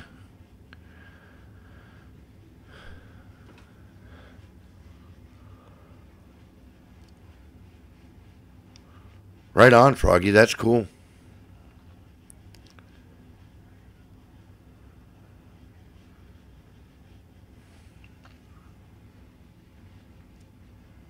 But my ice wine is beastie. My ice wine gets to about 70 proof. It's definitely got burn to it. At that point, you do it in shots. You know what I mean? I've got these little, like, 4-ounce orange juice glasses that I use for it. And they're absolutely perfect, man. It's just the right amount to get that burn. And you still get the taste of the fruit and shit underneath it. It's fantastic.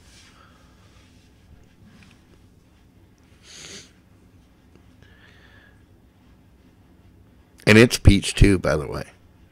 But it's all peach. I don't fuck around. My ice wine is fucking straight peach ice wine, and it's fucking fantastic.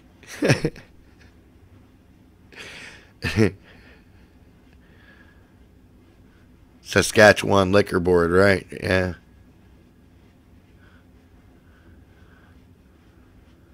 Always smells of old beer. Hell no.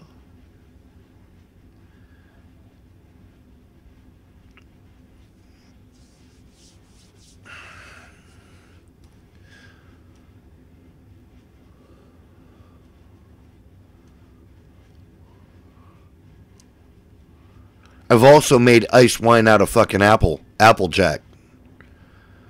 That came out really well too.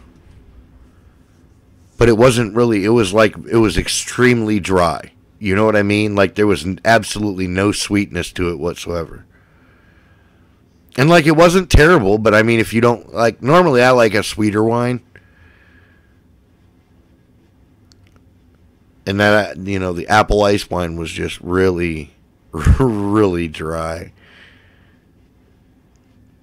It was even drier than like cider, you know, for my European buddies. I like booze, right? I'll make a bunch of good stuff, and I'll save a couple of bottles. Next year when we all gather up, I'm telling you, y'all got to come, jump on a bus.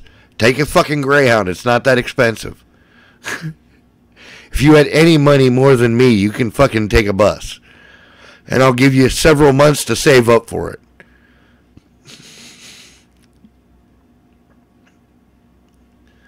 All right, make a couple dozen bottles. How about that? Couple of cases of bottles. Couple of 5 cases of bottles. See, Froggy, you're a bad influence on me, man. They got rid of the Greyhound station. What? Yeah, they did down here in Ashtabula, too. There aren't many places. We'll get you, like, if you could just get close, we'll get you there. If you can get within 30 miles, man, we can get you. We can come round you up. Donald's like, save my campsite now, I'll be there. Right on, brother.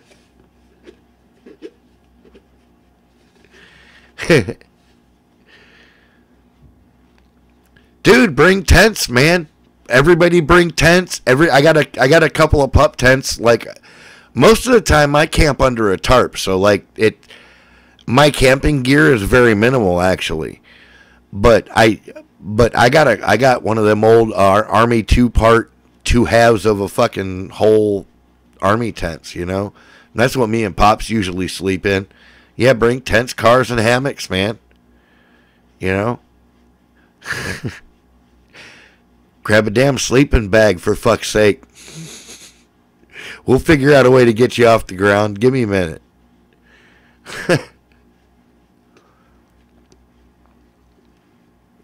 Yeah, Donald's like, bring you some extra gear too. Sure, man, bring tents and shit, little tents, whatever we got available. I'm sure we can accommodate 5 or 6 5 or 6 campsites, for a weekend. We can come up with that kind of. That's the money we can pull up. That kind of money. That's, that's like a couple of $100 overall for a weekend. Divided among 30. It'll be a cheap weekend, I can tell you that. We won't sleep. How about that? Hey, we can give that a shot too, Miriam. It never works, but I mean, we can try. Slept in my car off and went camping because of skeeters. Ah, you sissy. I've never been run out of my tent by a skeeter in my life. I slapped myself awake all night long, mister, and you should have too. Yeah, it never works. Got a 2-month supply of storable food I can bring. No, dude, you got to keep that. Holy shit. No, we'll get food together. We'll do the whole barbecue, cooking over the fire thing, cooking beans for everybody. Look, between me and Froggy, man, we know how this shit's done. Both of us can cook over a campfire like a mofo, I know. Or what, are we bugging out? Yeah, for a weekend, maybe. You're in Florida, you could take a bus up here for fucking $100. I'm going to give you like 6 months to save up for it. Hell yeah, we'll eat good shit. I know that Creole cooking, that backwoods down of Louisiana shit. I got Dutch ovens, dude. We'll all leave there fatter than we showed up.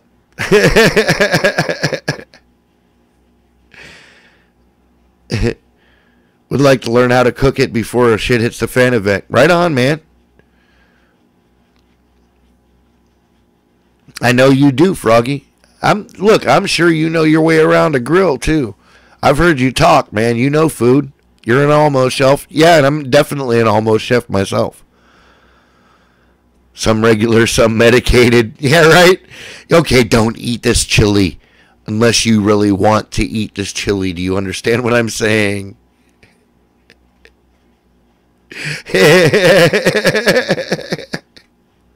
This is the good chili, the green chili. Don't eat the green chili unless you really like chili. Out seeing some peeps around town. Right on, man. Well, tell your peeps we all said hi.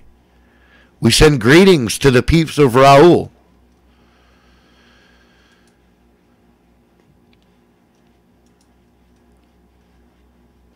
He said, I'm going to spike everything for my amusement. Right on, man.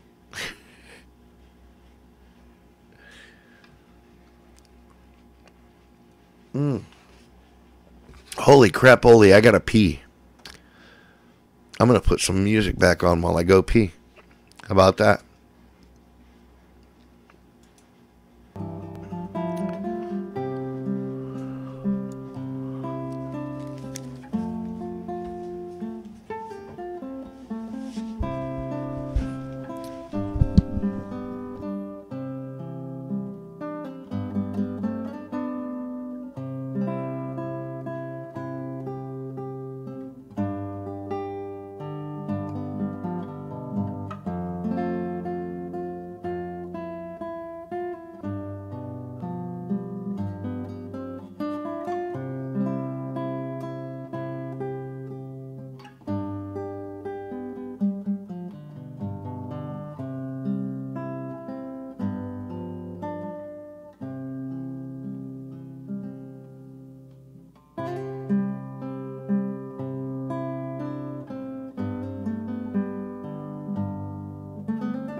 All right. Well, I'm finally back. I had to stop for a while and make my pop some sandwiches because he was swearing that I hadn't made him anything to eat all night, even though I had just fed him dinner a little bit ago. So I had to make tuna sandwiches because he was throwing a fit. The upshot of that is I get a tuna sandwich.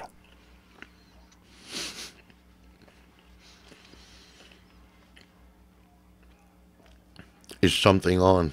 I don't know.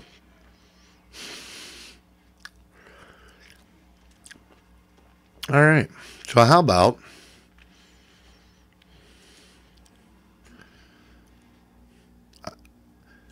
we do this?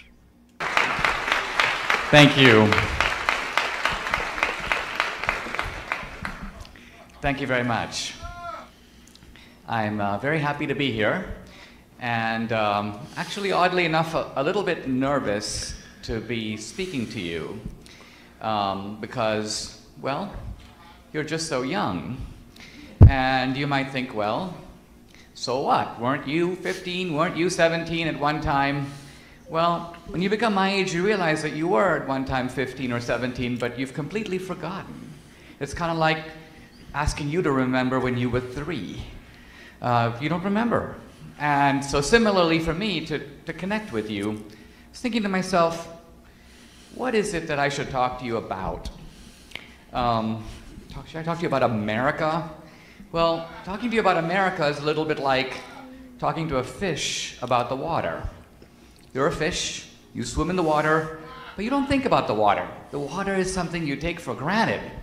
So America is here, you're part of it. It never occurs to you to think, what makes America different? What makes America unique? The reason I was, at your age, kind of forced to think about these questions is because I was transplanted from one part of the world, Mumbai, actually it was then called Bombay, India, thousands of miles away to the United States. I came at the age of 17 and I never went home. So I literally left behind my family, my friends, and I came in a very different, even America was different then. This was really around 1980. And I came with $500 in my pocket. And I didn't know about my own future. In fact, I remember when I changed planes in Frankfurt on the way to the United States. I'd fallen asleep in the flight, and so I hadn't eaten. They served a meal, but I didn't get it. And so I walk off the plane, and there in front of me was an American sign that I recognized, McDonald's. And I saw this unbelievably juicy picture of a Big Mac. And literally my mouth began to water. But then I noticed that the Big Mac, combined with fries and a Coke, would cost $5. And even though I had $500, I realized that may be all the money I would ever have. So I couldn't afford to eat at McDonald's. It was too expensive. So kind of unwillingly, I turned around and reboarded the plane. So I just want to give you a feeling for what it's like to come from a different part of the world under different circumstances. And what did I come to America for? Well, I came to America for something called the American Dream. The American Dream. Now, notice that no other country has a dream. Thought about that? I don't mean that people in other countries don't dream. They do have dreams. But they don't have, there's no such thing as the French dream. Or if there is, we don't want to hear about it. German dreams are probably downright scary. There's certainly no Indian dream. So it's worth thinking about what is the meaning of the American dream that, in a sense, you take for granted in America. I thought I would also talk to you a little bit about success, because that's something we all want. We want to succeed in life. And yet, how do you succeed?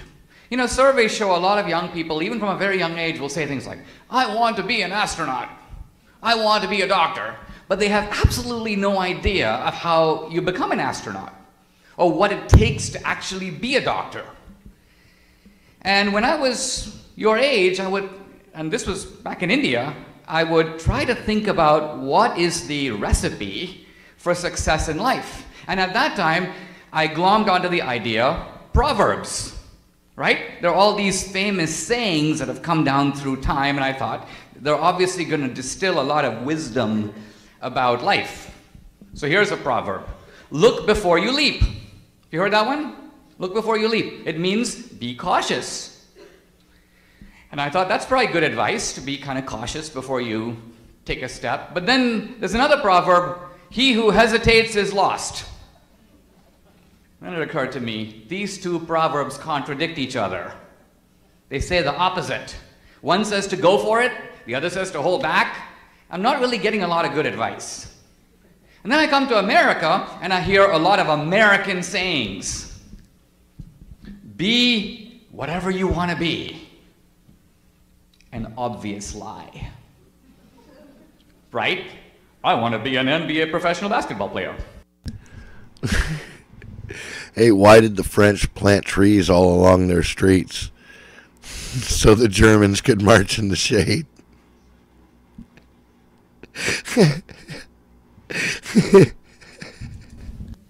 Obviously, I can't. I want to be a woman. Well, now you can't. Bad example. Bad example.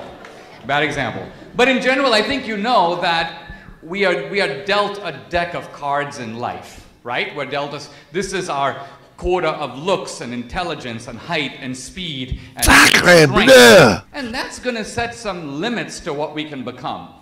So in other words, a lot of the general things that we're told, we really can't believe. We can't believe. We have to start thinking for ourselves and figuring it out for ourselves. And so I want to talk about what it means. What does it mean to succeed in America? For example, you might be really smart. Well, how important is it to be smart in America? You see all kinds of smart people. They have unbelievably smart things to say. And yet, they are doing what? Teaching Romance languages at the community college. Another guy who never went to college is running a pest control business and pulling in $1 million a year. So if intelligence and smartness were the way to go, how come people who don't seem all that smart are remarkably successful, living the American dream? That's because in America, it does take smarts, but it takes a lot of other things that are also really important. So let me step back for a moment and talk about America, because while I've been here in America, I've often asked myself this question: how has America changed my life? My life. In other words, what would my life have been like if I never came here, if I stayed in India? Notice, by the way, that lots of people want to come to America. That alone is a very telling fact, right? I was talking to a guy who polices the border between the United States and Mexico, and he goes, I gotta watch for people who are sneaking from Mexico into the United States. I said to him, ever catch somebody sneaking from the United States to Mexico? He goes, that's never happened in all my years. Not one guy. So what does that tell you? What that actually tells you is that in life, people go where the living is better. And so it must be that America is offering something that is better than is available elsewhere in the world. Otherwise, people wouldn't be trying to get here. We have this big debate about immigration. And leaving aside the debate and what our immigration policy should be, the first thing to notice is people want to come to America. They try to break their way in. They undertake a lot of risks to get here. There must be something about this club that makes it really cool to be a member. Well, what is that? What is that something that's magnetically drawing people here? What makes us the biggest magnet in the world? So I've asked myself this question in my own life. Now, the obvious answer would be, well, Dinesh, you came to America for the same reason as most immigrants. You came for economic opportunity. You came to make your life better, to have a bigger house, a nicer car, and more stuff. Now, that is to some degree true. We should not poo-poo the idea of improving your life circumstances. When you go on to college and on to get a job, you'll spend most of your time trying to improve your life circumstances. I have an acquaintance in Mumbai, India. He's been trying to come to America for now, it seems like 20 years. He can't get a visa, the permission to come. So finally I said to the guy, I said, "Why are you so eager to come to America?" He goes, "Dinesh, I really want to move to a country where the poor people are fat." So, to him, America represents material success, a better life, a bigger cheeseburger, a bigger car, more stuff. And more stuff is good. More stuff is good. But when I look at my own life, see, I grew up in a middle-class family. My dad was an engineer, my mom a school teacher. So I'm not part of the Indians that you saw in the movie Slumdog Millionaire. In other words, I didn't grow up like out of grinding necessity. I grew up by American standards poor. I mean, our family had a car. But what's interesting is that I would ride in the back seat and my dad would drive. I would look down and I would notice that I could see the ground. This was not a good sign. I kind of felt a little bit like Fred Flintstone. So, but what I'm getting at is, nevertheless, I grew up in the Indian middle class. And although I didn't have a lot of luxuries, at that time growing up in India, no TV, not just me, no one. No phone. Forget not cell phones, no phone in the house. No hot water to come out of a faucet. And I don't just mean to wash your hands, no hot water to bathe. So this was the world I grew up in, but nevertheless, by Indian standards, middle class. And if I look at America, is my life materially better? It is. I have more. But that's actually not the way in which my life has changed the most. My life has changed the most in other ways. How? How? Well, one thing I've noticed in America is that you can do stuff with your life that you can't do in other parts of the world. You can become things that you can't become elsewhere. I have a nephew now in America who wants to be a comedian. Now, in America, that is something that you can tell your parents with a straight face. "Dad, I want to become a comedian."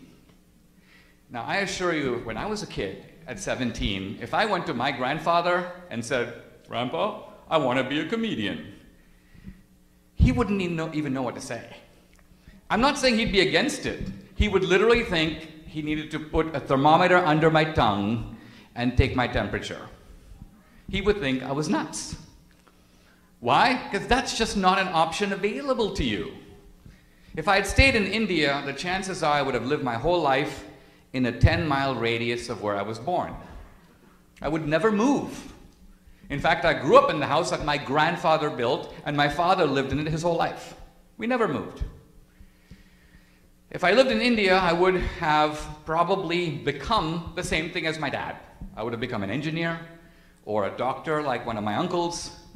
I would have a whole set of opinions that would be predictable in advance. So what am I trying to say to you? What I'm trying to say to you is that my life over there, my destiny would have been given to me. This is your life. We can draw it out in advance. You want to know what you're going to think about this? Pretty much it's what your dad thought. You want to know what you're going to do about that? Pretty much what your grandfather used to do. I'm not saying I would have no choice. I'd have choice. But the choice is within more confined parameters. Part of what we realize about cultures are very different. Sometimes when you go to college, people will deny this. They'll say things like, all cultures are basically the same.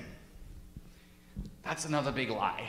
All cultures can't be the same. If all cultures were really the same, no one would ever emigrate from one culture to another. The reason you do that is you think that the other society is better. There's going to be more for you over there. Fundamental things are perceived differently in different cultures. Consider love. Love. Now, love is a very important American value. You might say, what do you mean by that, Dinesh? Don't people everywhere fall in love? Yes, but not everywhere is love considered to be a valid thing to do. In other words, let's think about what this means, right? I, Sally, fall in love with John. What does that mean? Well, it actually means that John has qualities that no one else in the entire universe possesses. John is unique. John is special. John is 1 in 6 trillion, 1 in 6 billion people on the planet. There's only one John. Now, everybody except Sally knows that this is a flat-out lie. John is just one of the dudes. There's nothing special about him. He's basically having trouble putting on his pants one leg on at a time. There's just nothing unique about John, but there is to Sally. Right? So if you go to other cultures, you discover that this whole business of falling in love is seen totally differently. For example, when I grew up, my grandmother told me that falling in love is basically a mild form of insanity. Why? Because you see in somebody qualities that every other person on the planet knows that they don't have. Everyone else can see it. You are temporarily blinded into thinking that this person is unique. So what follows from that? What follows from that is that in other cultures, and in this case I'm talking about India, the basic idea is that your parents, your uncles, your community, your society, they should all have a kind of veto power over whom you choose to marry. Not that they're trying to stifle love, they're just trying to guide it. They're just trying to make sure that you end up with some guy who is not only the most unique guy on the planet, but can actually hold a job. In other words, what they're trying to do is look out for the interests that seem to be set aside when you fall in love. Now, I'm telling you this not because I want to comment about love, I'm just showing you that different cultures see the world totally differently. And so the question you want to ask is, what makes our America, unique? What makes it different?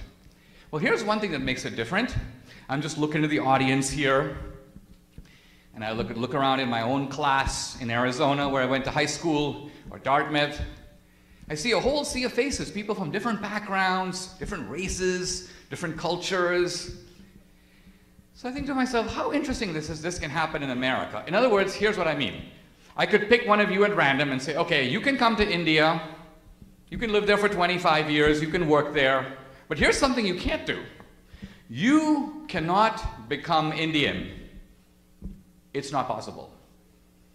It doesn't matter how long you live there. It doesn't matter if you apply for citizenship. It doesn't matter if you marry an Indian. Nobody cares. You can't become an Indian. Why? Because to be Indian, you require two things: brown skin and Indian parents. In other words, being an Indian is a matter of blood and birth. That's it. But I notice in America, that's not the case. We have the Irish and the Italians and the Jews, and then more recently the Koreans and the West Indians and the Pakistanis, and they come to America and they become American. And what does that mean? What that means is that in America, being an American isn't just a function of blood or birth, it's a function of embracing something, an American way of life, an American dream. An American dream. This dream, according to Thomas Jefferson, is called the pursuit of happiness. The pursuit of happiness. So the American dream isn't actually happiness, it's the pursuit of happiness. Happiness is a kind of a goal, but most of your life in America is getting there. It's the journey to the goal. And for the American founders, I mentioned the American founders, it's worth noting that America is the only country designed on a piece of paper. Think about that. Most countries aren't like that. Nobody in India sat down and said, oh, well, let's decide what it means to be Indian. No one ever thought of that. India just kind of came along through the centuries. But here in America, a bunch of people sat around a table in Philadelphia and they drew up the blueprints of American society. So America is invented. Every other country is just a product of history. America is unique in that way. So what I want to ask is, what's unique about the American founding? What's unique about it? Well, according to the American founders, what's unique about America is that this country is based upon emphasizing three types of freedom. 3 types of freedom. I want to say a word about those because they all affect your life in a very direct way. Here's the first type of freedom. Economic freedom. Economic freedom. What does economic freedom mean? Economic freedom basically means something very simple. If you earn it, you can keep it. Abraham Lincoln put it pretty well when he said, "The hand that makes the corn should be the hand that eats the corn." The guy that makes the corn gets to eat the corn. In other words, it's your stuff and you get to keep it. Now we all realize we have to pay taxes in a society, we have to give government its due, but by and large the presumption is that if you grew it, if you made it, if you thought of it, if you wrote it, if you invented it, it's yours. It's yours. That's the first freedom. Very important one, economic freedom. Here's the second freedom, freedom of speech and religion, which is basically the freedom to speak your mind. To speak your mind. Very important freedom. Because it basically means in a society, you can't have a democracy, you can't have a debate, you can't even have a discussion if people can't speak their minds. Now what does speaking your mind mean? Speaking your mind means being able to listen to someone who doesn't agree with you, digest what they have to say, and then respond. Freedom of speech does not mean, hey, here's a poster for a speaker on campus. I don't like what this guy stands for. I'm going to pull the poster down. That's called little Nazi behavior. Little Nazi behavior is not good. Why? Because we don't really want little Hitler youth in this country pulling down other people's posters. It may seem like a small thing, but it's actually a very big thing. Just like if you walk into a church and you take the host and you step on it, it's not a small thing. It may seem like a small thing. After all, it's only a wafer, but it's not a wafer. So think before you do this kind of stuff. Why? Because freedom of speech is one of our core principles. So economic freedom, freedom of speech. Here's the third one, political freedom. Political freedom means we live in a democratic society. We all have a say in our government. And we all get to vote.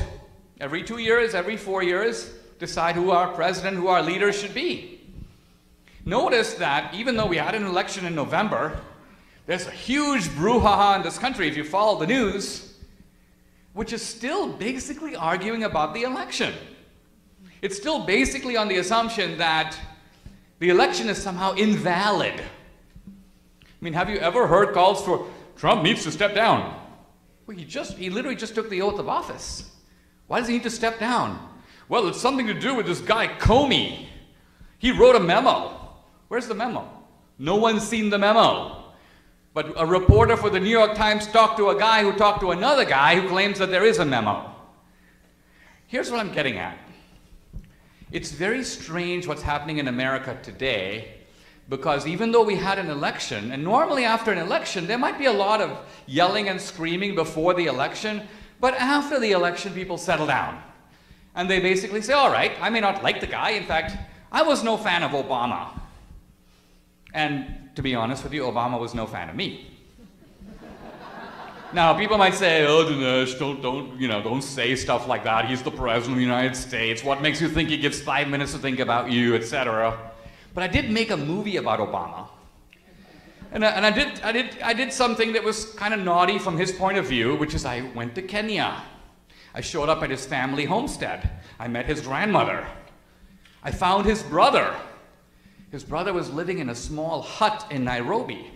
So I thought this was kind of interesting. Here's Obama. He's like, we are our brother's keeper. Well, here's Obama's actual brother, and he's the guy living in Slumdog Millionaire. Obama's apparently done nothing for him. So I put all this in my movie. And then attacks on me by name began to appear on a website called BarackObama.com. So that's why I got the idea that maybe the big man in the White House was not too happy with the movie. Anyway, the point I'm trying to make is, there's an election, you may not like Obama, but nevertheless, you didn't find me at his inauguration bashing the local Starbucks, or setting cars on fire, or trying to block people from going to the ceremony, or demanding a recount even though he obviously won, or trying to say things like, well, it's true that Obama won, but under the Norwegian rules of politics he would have lost. Which is kind of what you hear about Trump. Well, it's true that Trump won, but had we been deciding elections according to the popular vote... See, remember, in all these things, we agree on the rules in advance. It's kind of like in tennis. We say, okay, it's going to be 5 sets. First guy to win 3 sets wins the match. Now, it's quite possible that someone can win more overall points and still lose. Here's a tennis result. Federer versus Nadal. 6-4, 6-4, 0-6, 1-6, 6-4.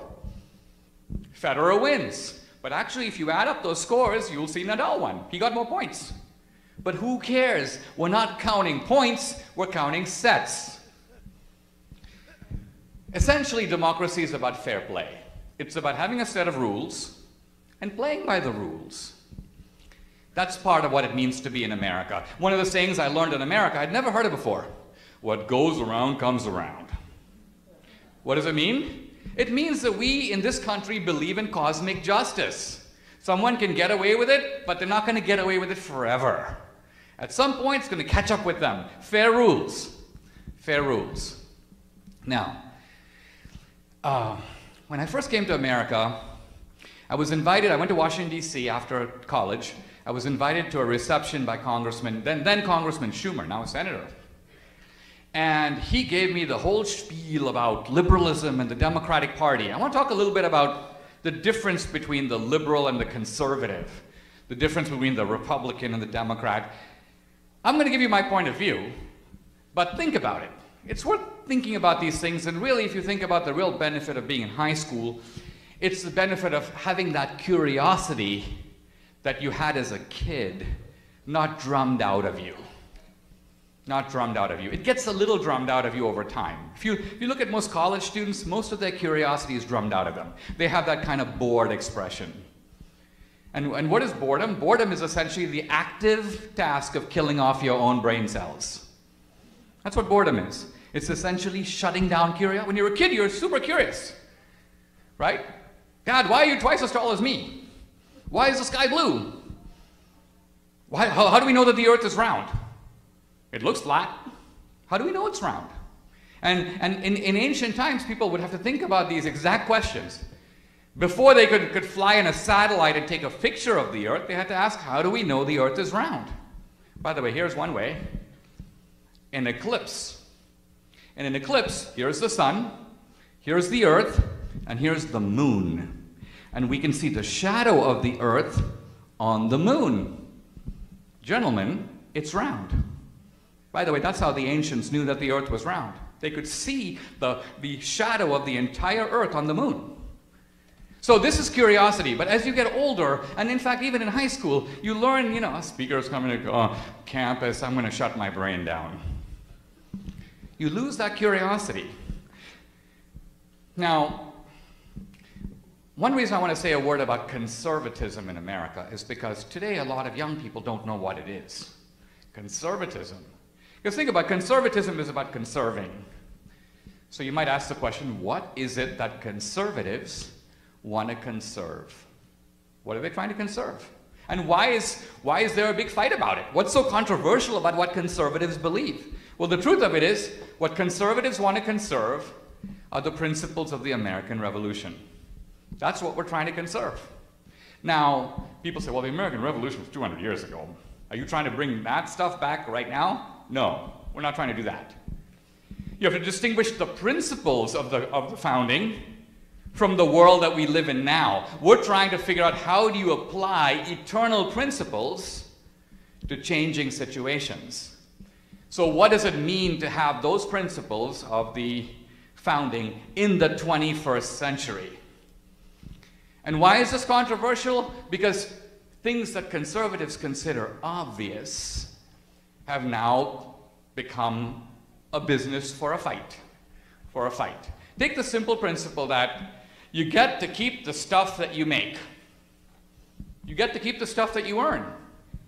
It seems obvious. Who would possibly be against that? If somebody were to come to you and say, oh, you know what? It was Halloween and you got this big bag of Halloween candy, but look around, notice that some of the other people have smaller bags, so we're going to be reaching into your bag to take a bunch of your Halloween candy to spread the candy around. You'd be like, are you insane? That's my stuff. Or if someone were to come to you and say, oh, you know what, you just got an A- on your test, but you notice that some other kids got C's and D's, and perhaps their circumstances are a little more disadvantaged than yours. They didn't have the opportunity to study quite as hard.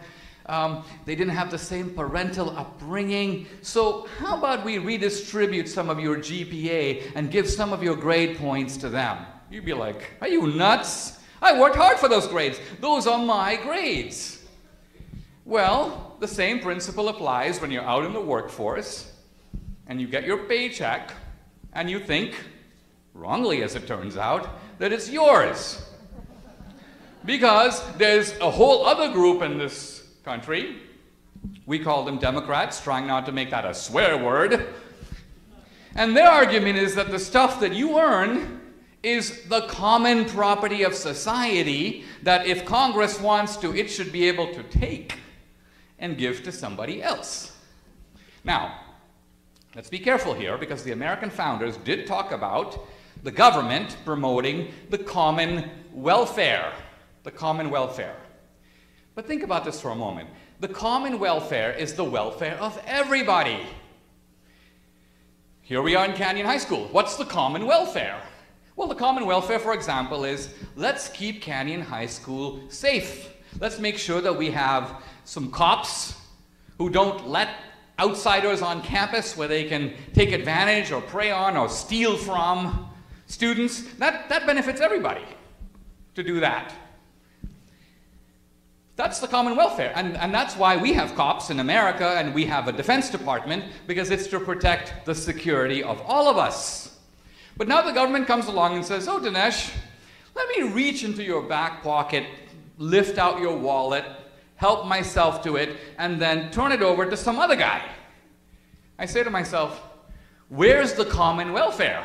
As I see it, you're picking the pocket of Peter to pay Paul.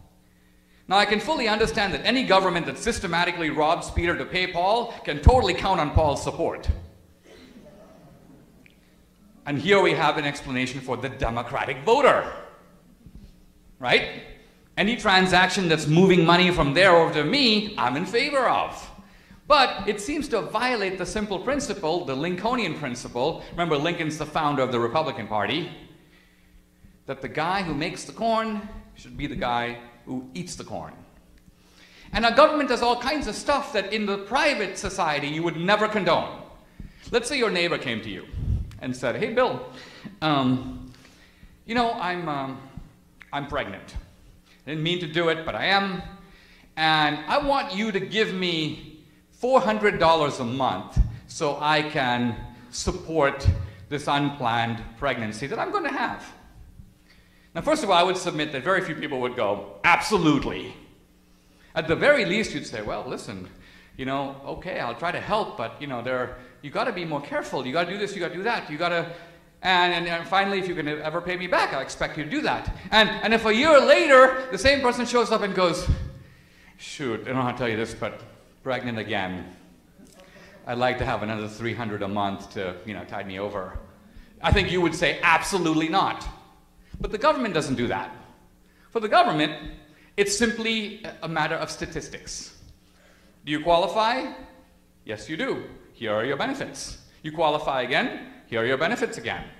In other words, the government does unconscionable things that if you and I were made to do them, would be outrageous. I'll give you a final example. I know I'm running out of time. I need to leave time for questions. So let me just say this. In private life, if you go up to some guy and say, listen, I'm going to put a gun to your head. Give me all your money by force. And then you take the money and you say, I'm going to go now and find a very needy person and give all this money to them.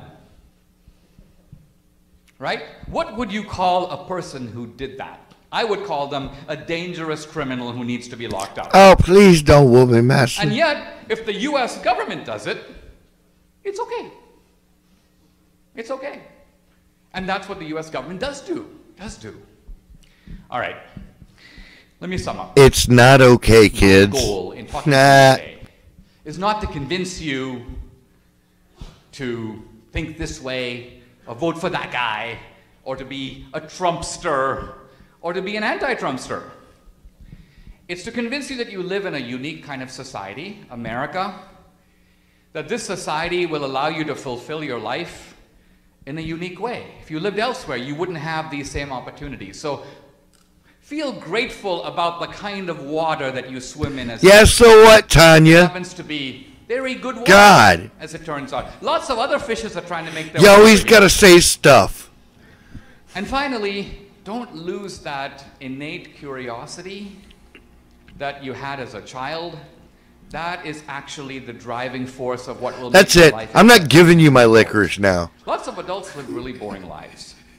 And a big reason for that is that they have allowed boredom to snuff out that childlike sense of wonder, which is the heart of learning. Ultimately, That's right, be I'm open to keeping different that points shit. of view.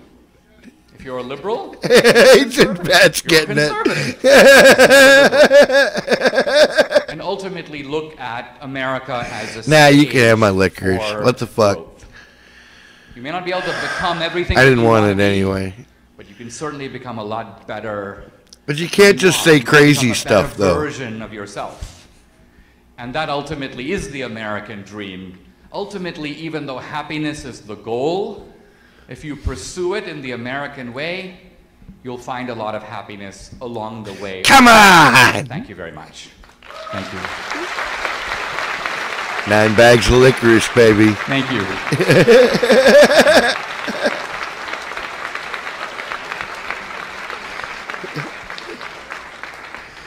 We have a few minutes for questions, and I believe we've got some mics in the audience, so I'm ready when the mics. Yeah, my name's Carter. We're going to be doing some Q&A, so if you want to ask a question, just raise your hand and I'll bring it over to you. Shit must rethink plan. Oh, shots. Holy shit. All right. Fuck it. The tires. God damn you, man. Hold on. Wait, I got to go refill my glass. Hi, so my name is Maya Bame, and I'm a senior here. So you brought up some of the points about the American principles and how the conservatives want to preserve that idea. What is so different between America letting immigrants into our country, one of the reasons why you are here, and helping our own people in our country? People are here because they need help and more opportunities, and that's why you are here, as you called for more economic opportunities. So who are we as Americans to say that we will let other people into our country to help them, but not help ourselves? Good question. And the way to think about it is like this. If you have a club, you have a set of rules for who gets to be in the club. And you, the members of the club, the Americans who are here now, citizens, get to decide whether to have immigrants, how many to have, and what are the rules that they have to follow. In many other countries, they are very explicit about this. The Canadians will say, we need nurses. We're going to let in 10,000 nurses. The Australians will say, we need radiologists. We need agricultural workers. And we're going to let the people in who are going to benefit the people who live here now. They're very conscious about that. Now, immigrants, I think, have done a lot for this country. They've built this country. They've played a big role in this country. But it's very important to keep in mind a distinction between the legal and the illegal immigrant. Why? Because the club has set rules. And there's a long line. It's not easy to become a citizen. I came in 1978 for the 12th grade. I became a citizen in 1991. So it took me well over a decade, and an immigration lawyer, and many applications, and all kinds of stuff. So it's not easy to, and you don't want people who jump the line. And so a lot of times in our immigration debate today, we forget about the distinction between the illegal immigrant, and even the term illegal immigrant is wrong, because there's no such thing. If you're an immigrant, you're legal. If you're an illegal, you're not an immigrant. You've obviously not played by the rules. Swimming across the Rio Grande is not considered playing by the rules. So, by and large, that's the focus of our debate. America has every right to choose the people it wants. It should give priority to American citizens. God. The country exists for its own citizens. I'm back. It's a social contract among citizens. So, 5, 4, 3, 2, 1, cheers. Now, the country has decided to take a certain number of legal immigrants every year. And I may or may not have chugged a cup or three over there by the bucket. Immigration laws. My wife, Debbie, who's here in the audience, Debbie's an immigrant from Venezuela. I'm an immigrant from India. So we obviously both are immigrants. We like immigrants. What's up, we like immigration, but we don't like illegal immigration. And this is where the media is being very sly. I mean, I read the New York Times. Immigrants living in terror in Trump's America. I'm like, I'm not living in terror. Why not? Because no one's trying to deport me. Why not? Because I'm a U.S. citizen. Because I came by the rules. So it's important. We're a nation of laws. Let's enforce them. But even then, for like, not talking about the illegal immigrants, but the people that are legally allowed to come over here, why are we focused on letting them in and helping them? I'm all for immigration, but you brought up the point of what's mine is mine and I shouldn't have to share it with other people. Why are we opening spaces to other people to come in and have economic success whenever we're not even willing to help out the people that have been born in America and have legally been citizens since the beginning of their generations? Yeah, because we'll remember that they too came, if they didn't come as immigrants themselves, many times they're descended from immigrants. So the immigrant pattern goes way back. Now, in the old America, where there was an infinity of land, you could come in the 1850s and there was no question. You could just go out as a homesteader and there was land available for you. We don't have that now, right? So we've got, I think we should have an immigration policy that asks, how do these immigrants help us? Now, if an immigrant is coming as an entrepreneur, they're going to start businesses, invest money, create jobs. That's good for natives. That's good for people here now, right? Right on, Dallas. If someone comes as an agricultural worker in California, that's a tougher one because there are people who are willing to do agricultural work, but the immigrants will do it for less. That's a tougher question. And in the past, we used to have a guest worker program called the Bracero program, where Mexicans could come to America, work in the agricultural fields, no U.S. citizenship. Right on, Donald. That's all right. I'll drink again with you. 5, 4, 3, 2, 1, man. So there are all kinds of in-between policies to consider, and it looks to me that our country is overdue for an immigration debate to sort out these very issues. Okay, thank you. All right. Other questions? Any other questions?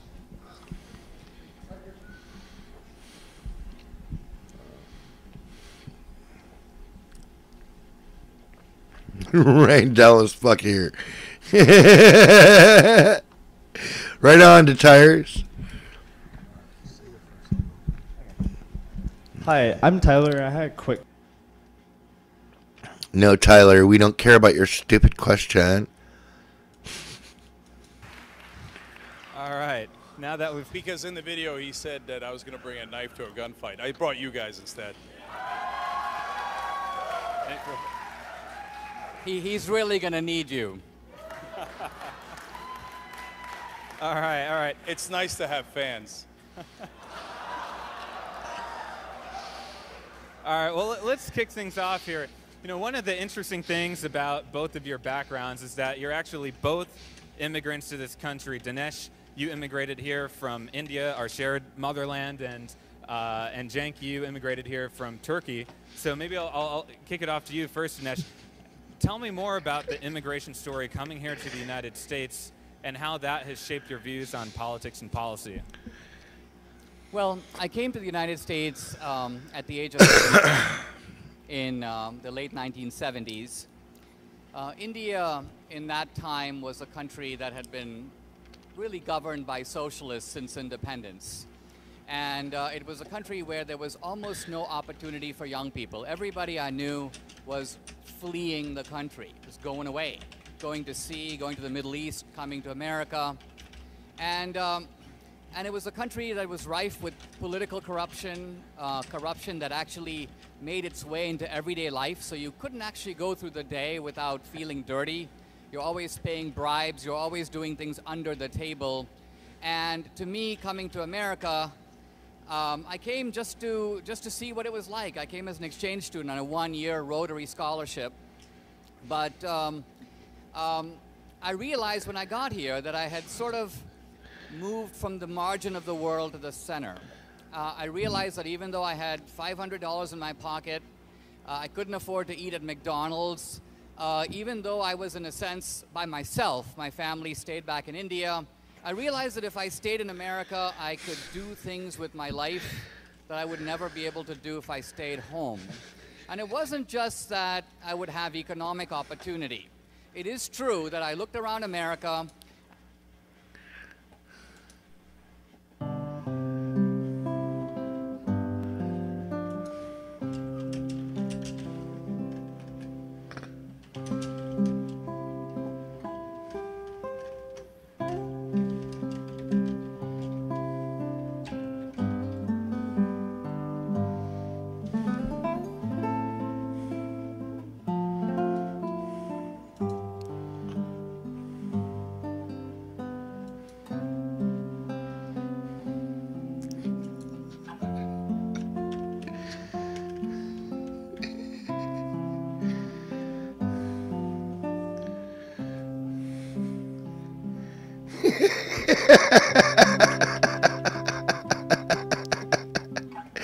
Come on!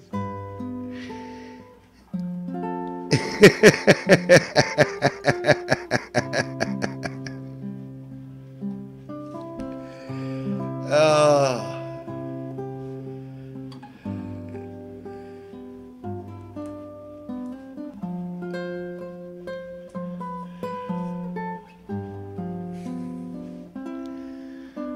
You're trying to put us to sleep.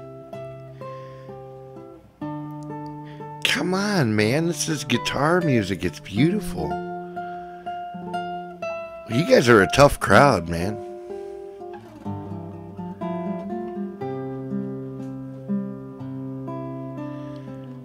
Running through a field of daisies is your dream. You watch too much. You watched way too much Little House on the Prairie.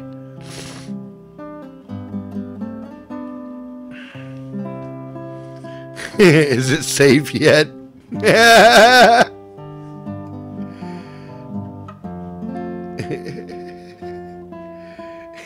Pianists.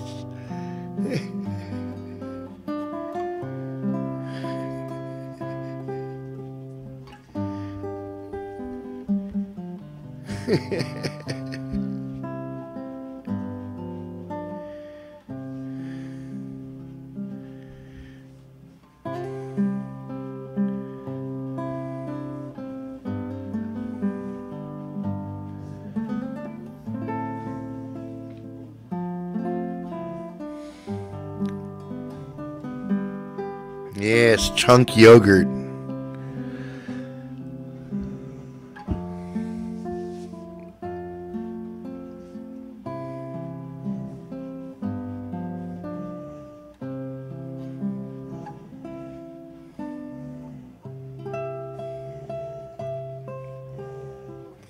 That's gross, buddy.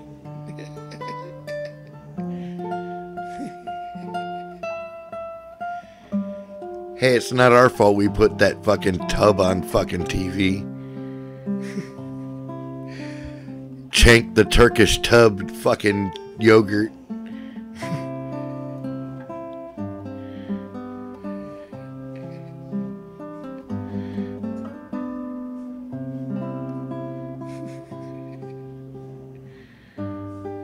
Milk and chunky shouldn't be used in the same sentence.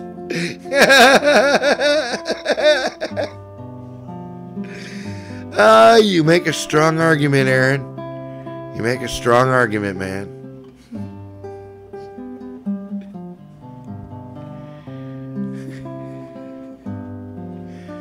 Hell yeah, I don't blame you. Yogurt is a lie.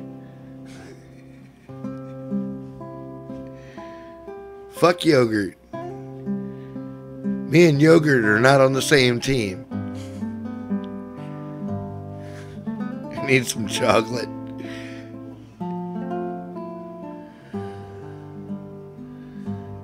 Yeah. Hi, Susan.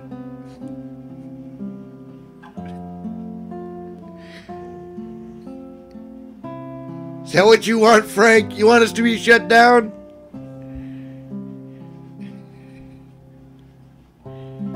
Frank, you dirty bastard.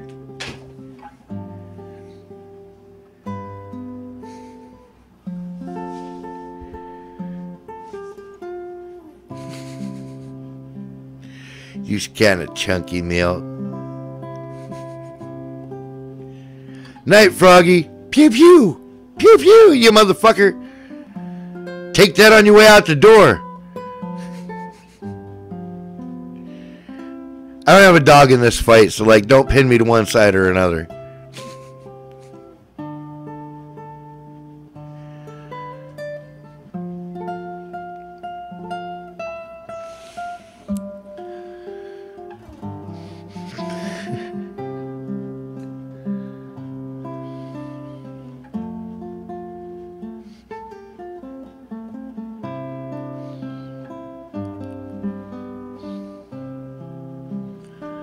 Try to stay sane. Come on, Gus. You know, we don't use the S word around here.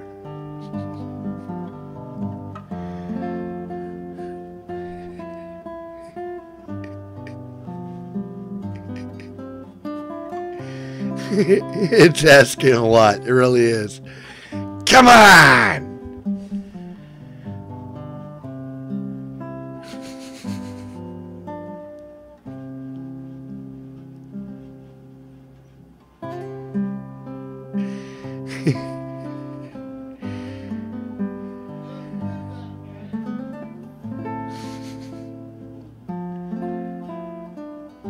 How about we still get the muffins, but we don't set the neighbors on fire? How about that? Come on!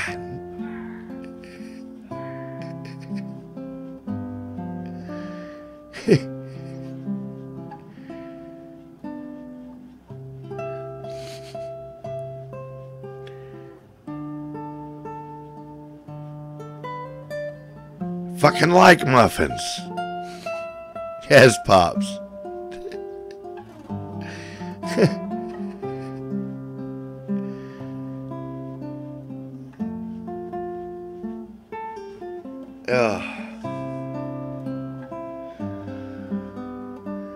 No neighbors on bonus.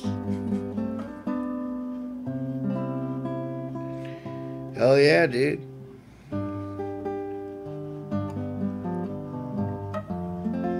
Yeah. Yeah, if Doobie starts howling, we're in there.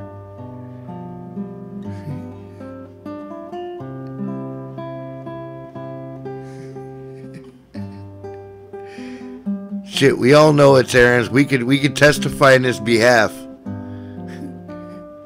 We know where it originated at. Come on! You need a jury? Come on!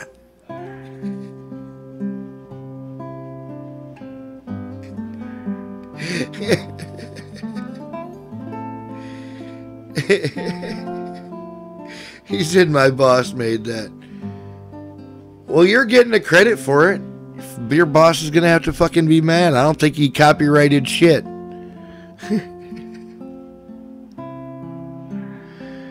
I can still hear him going. He's still, come on.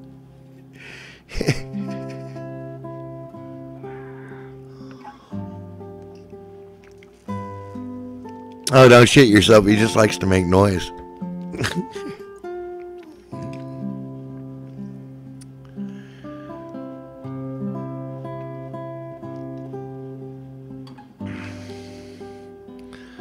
Credit goes to you too. Yeah, right?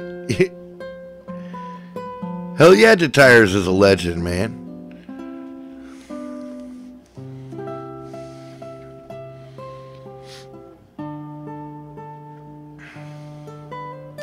I could do whatever with it.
I cannot wait to hear what I have to say.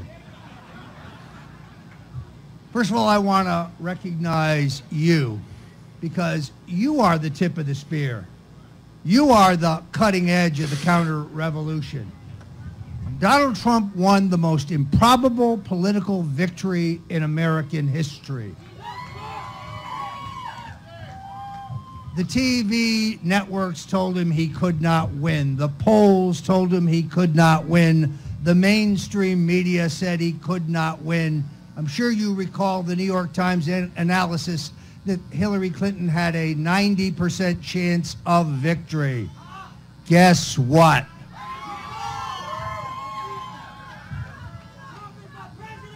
And what's amazing to me, and I'm a veteran of 8 national Republican presidential campaigns, beginning with the great Richard Nixon, President Ronald Reagan, and now President Donald Trump.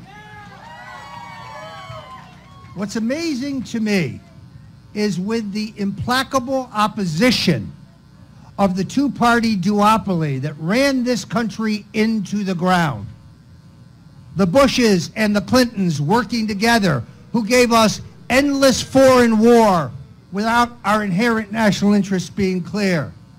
A stagnant economy where jobs were scarce and hard to find.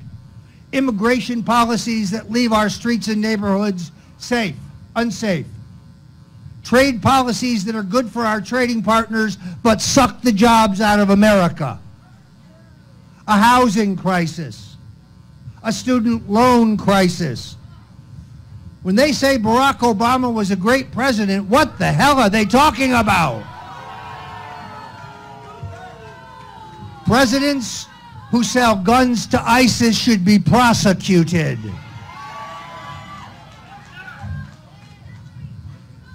Now let me say a few words about Russian collusion.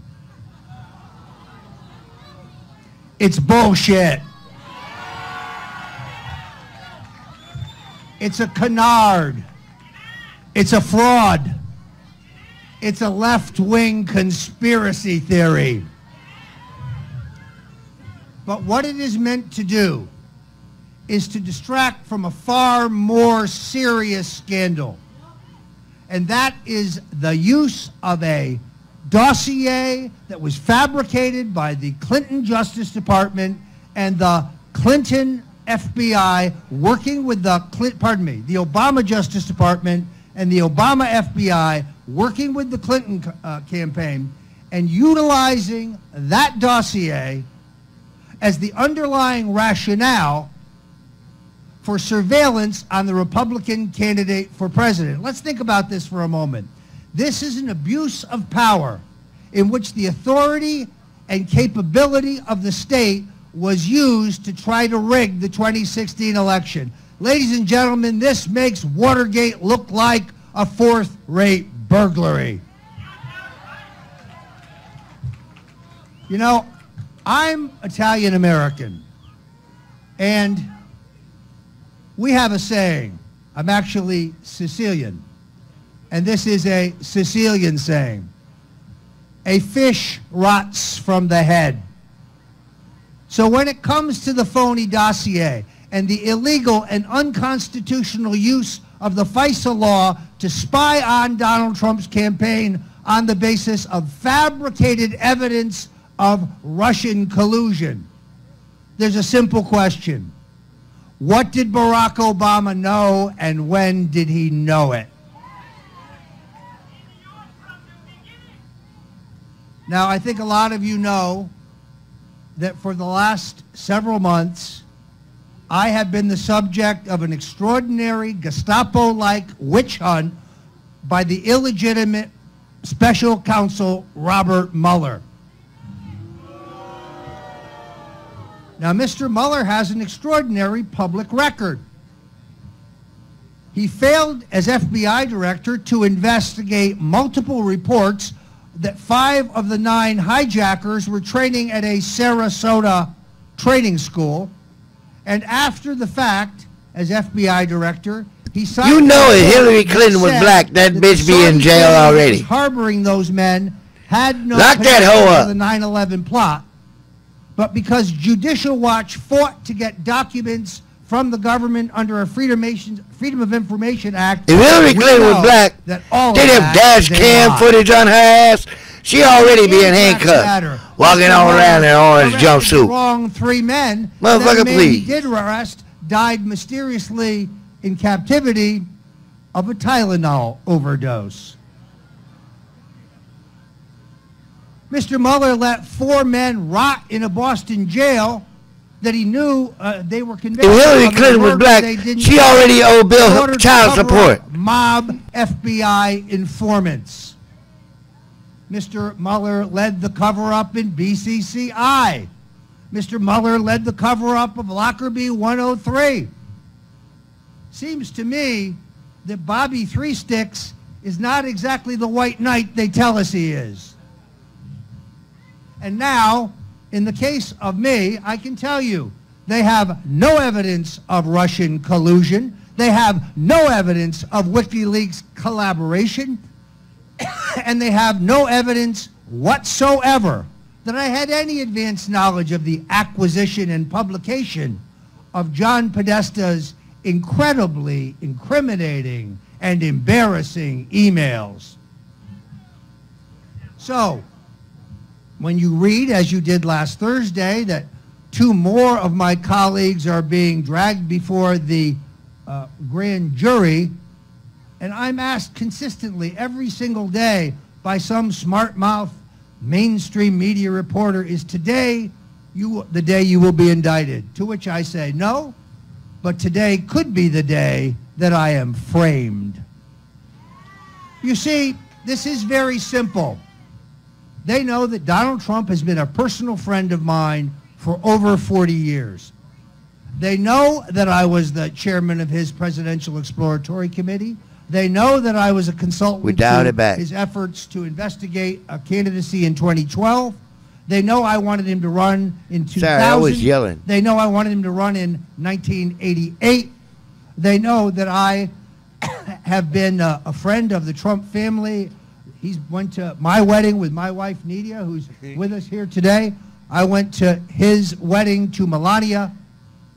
I was at the wake and funeral for both of his parents. They were wonderful, hardworking, discreet, low-key Republicans. So this is very simple. What they do traditionally is to try to fabricate some crime on your part and then use that to squeeze you to bear false witness against a bigger fish. Well, Donald Trump is the biggest fish there is. Let me just say this. Donald Trump a bass, nigga. Michael Cohen, I am not.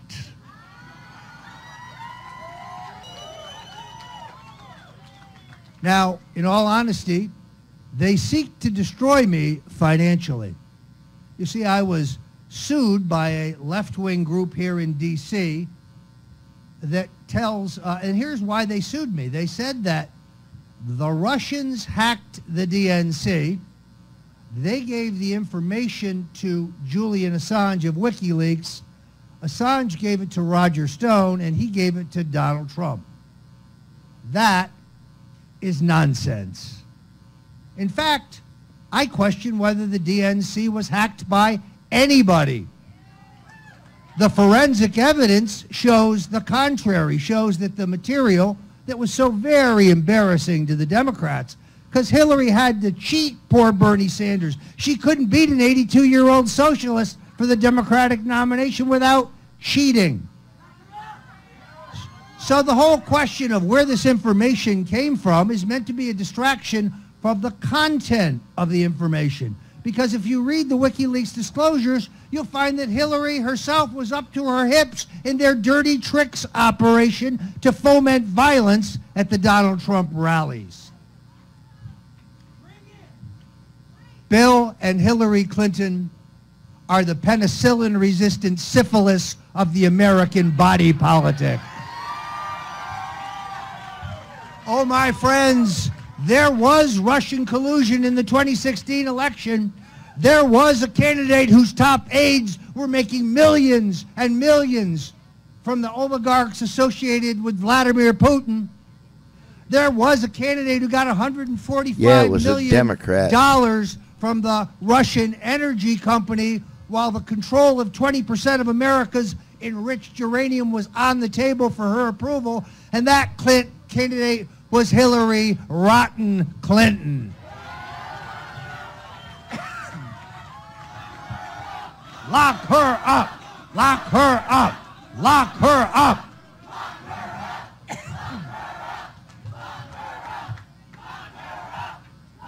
Stop the hammering! Now, some in the mainstream Jesus media fucking Christ!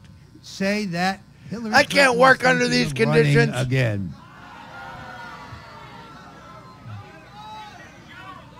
I didn't realize I was waiting on a cue. Make my day.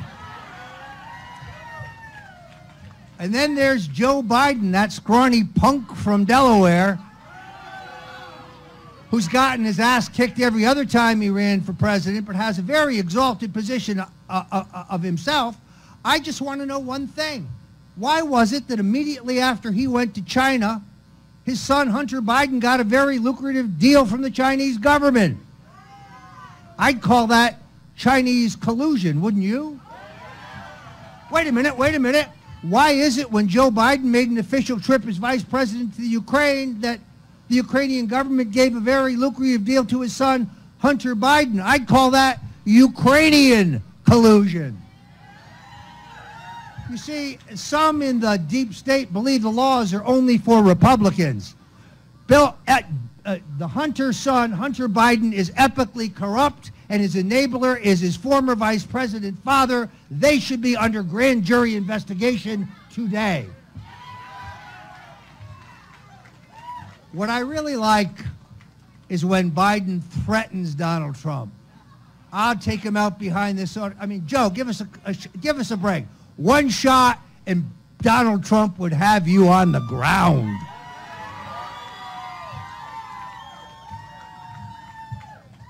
So, as I said, I was sued by this Obama-oriented group with this phony narrative, and that lawsuit was dismissed.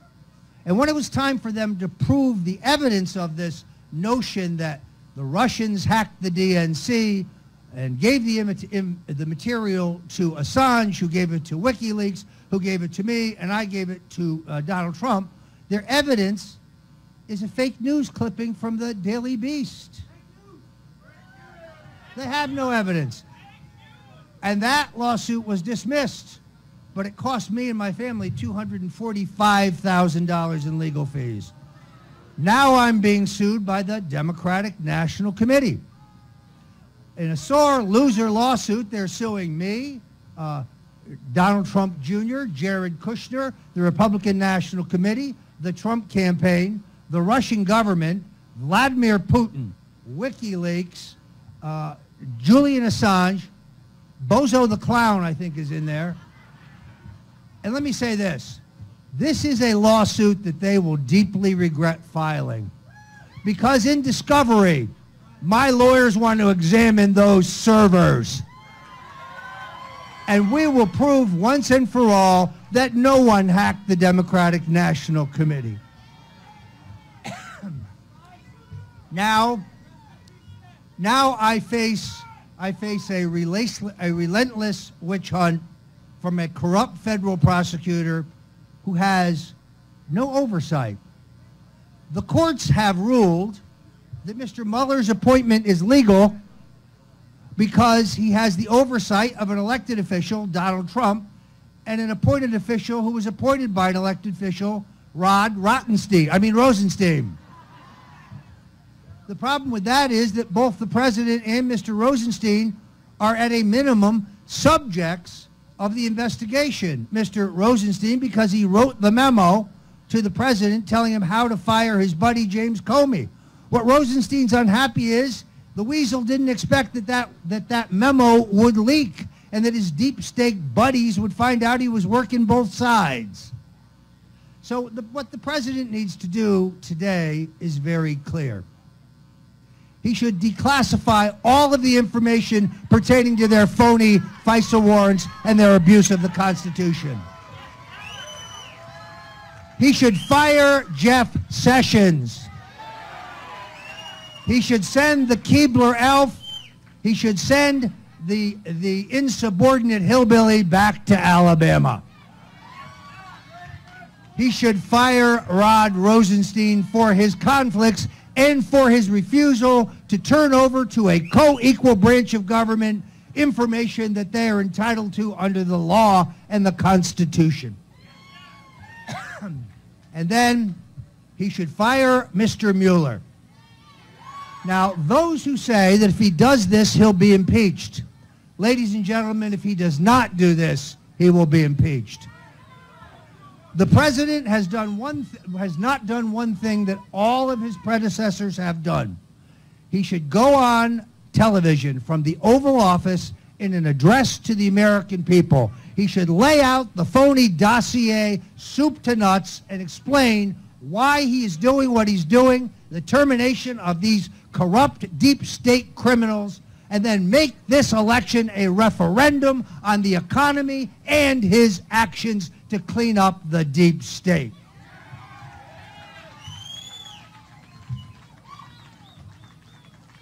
Let me say that in the last 8 months, at least 12 people who are my current and former associates have been interrogated by the FBI.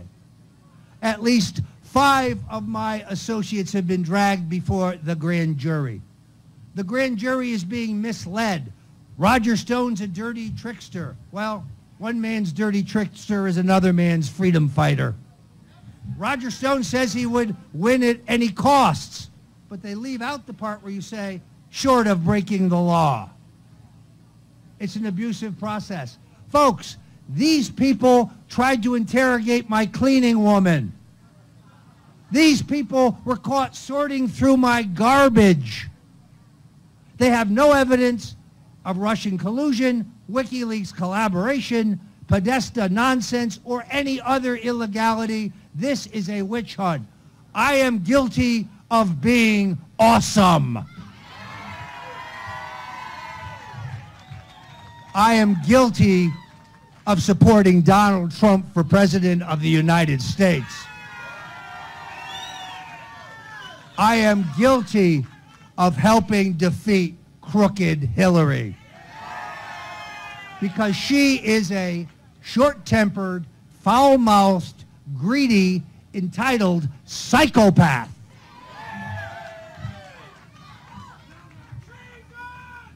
There is no doubt that Robert Mueller and his gumshoes have me in their sights.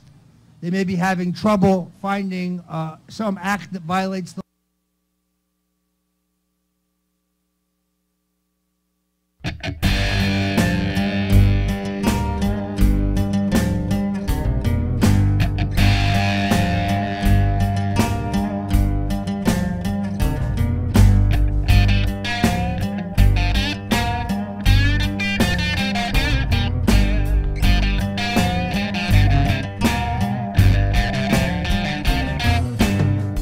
Gotta find my way back. Gotta find my swampy home. Gotta find my way back. Back to the swamp where I belong. Been gone such a long time. Mama, I'm coming home.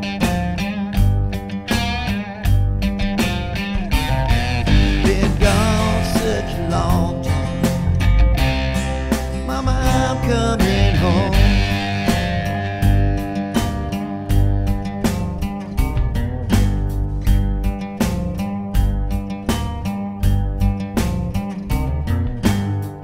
Gotta find my way back. Gotta find my Louisiana home. Gotta find my way back. Way down south where I belong. Been 10 years in prison. Mama, I'm coming home.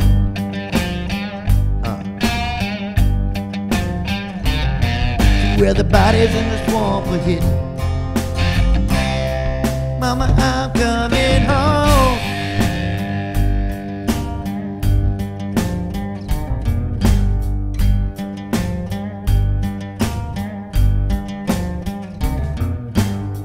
No, I took the money. I took the money and I hid it good. No, I took the money, buried it deep out in them woods. 10 years in prison.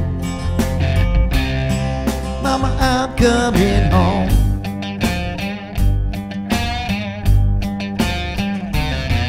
Where the bodies in the swamp were hidden. Mama, I'm coming home.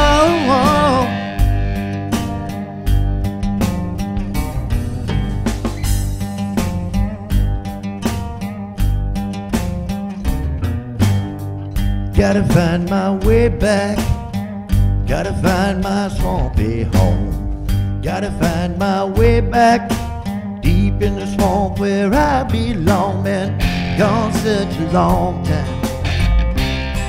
Mama, I'm coming home.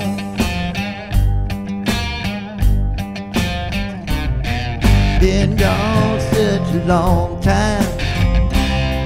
Mama, I'm coming home. Oh yeah. Get that crawfish pie ready, Mama. And that gilly gumbo. You don't know what I've been eating.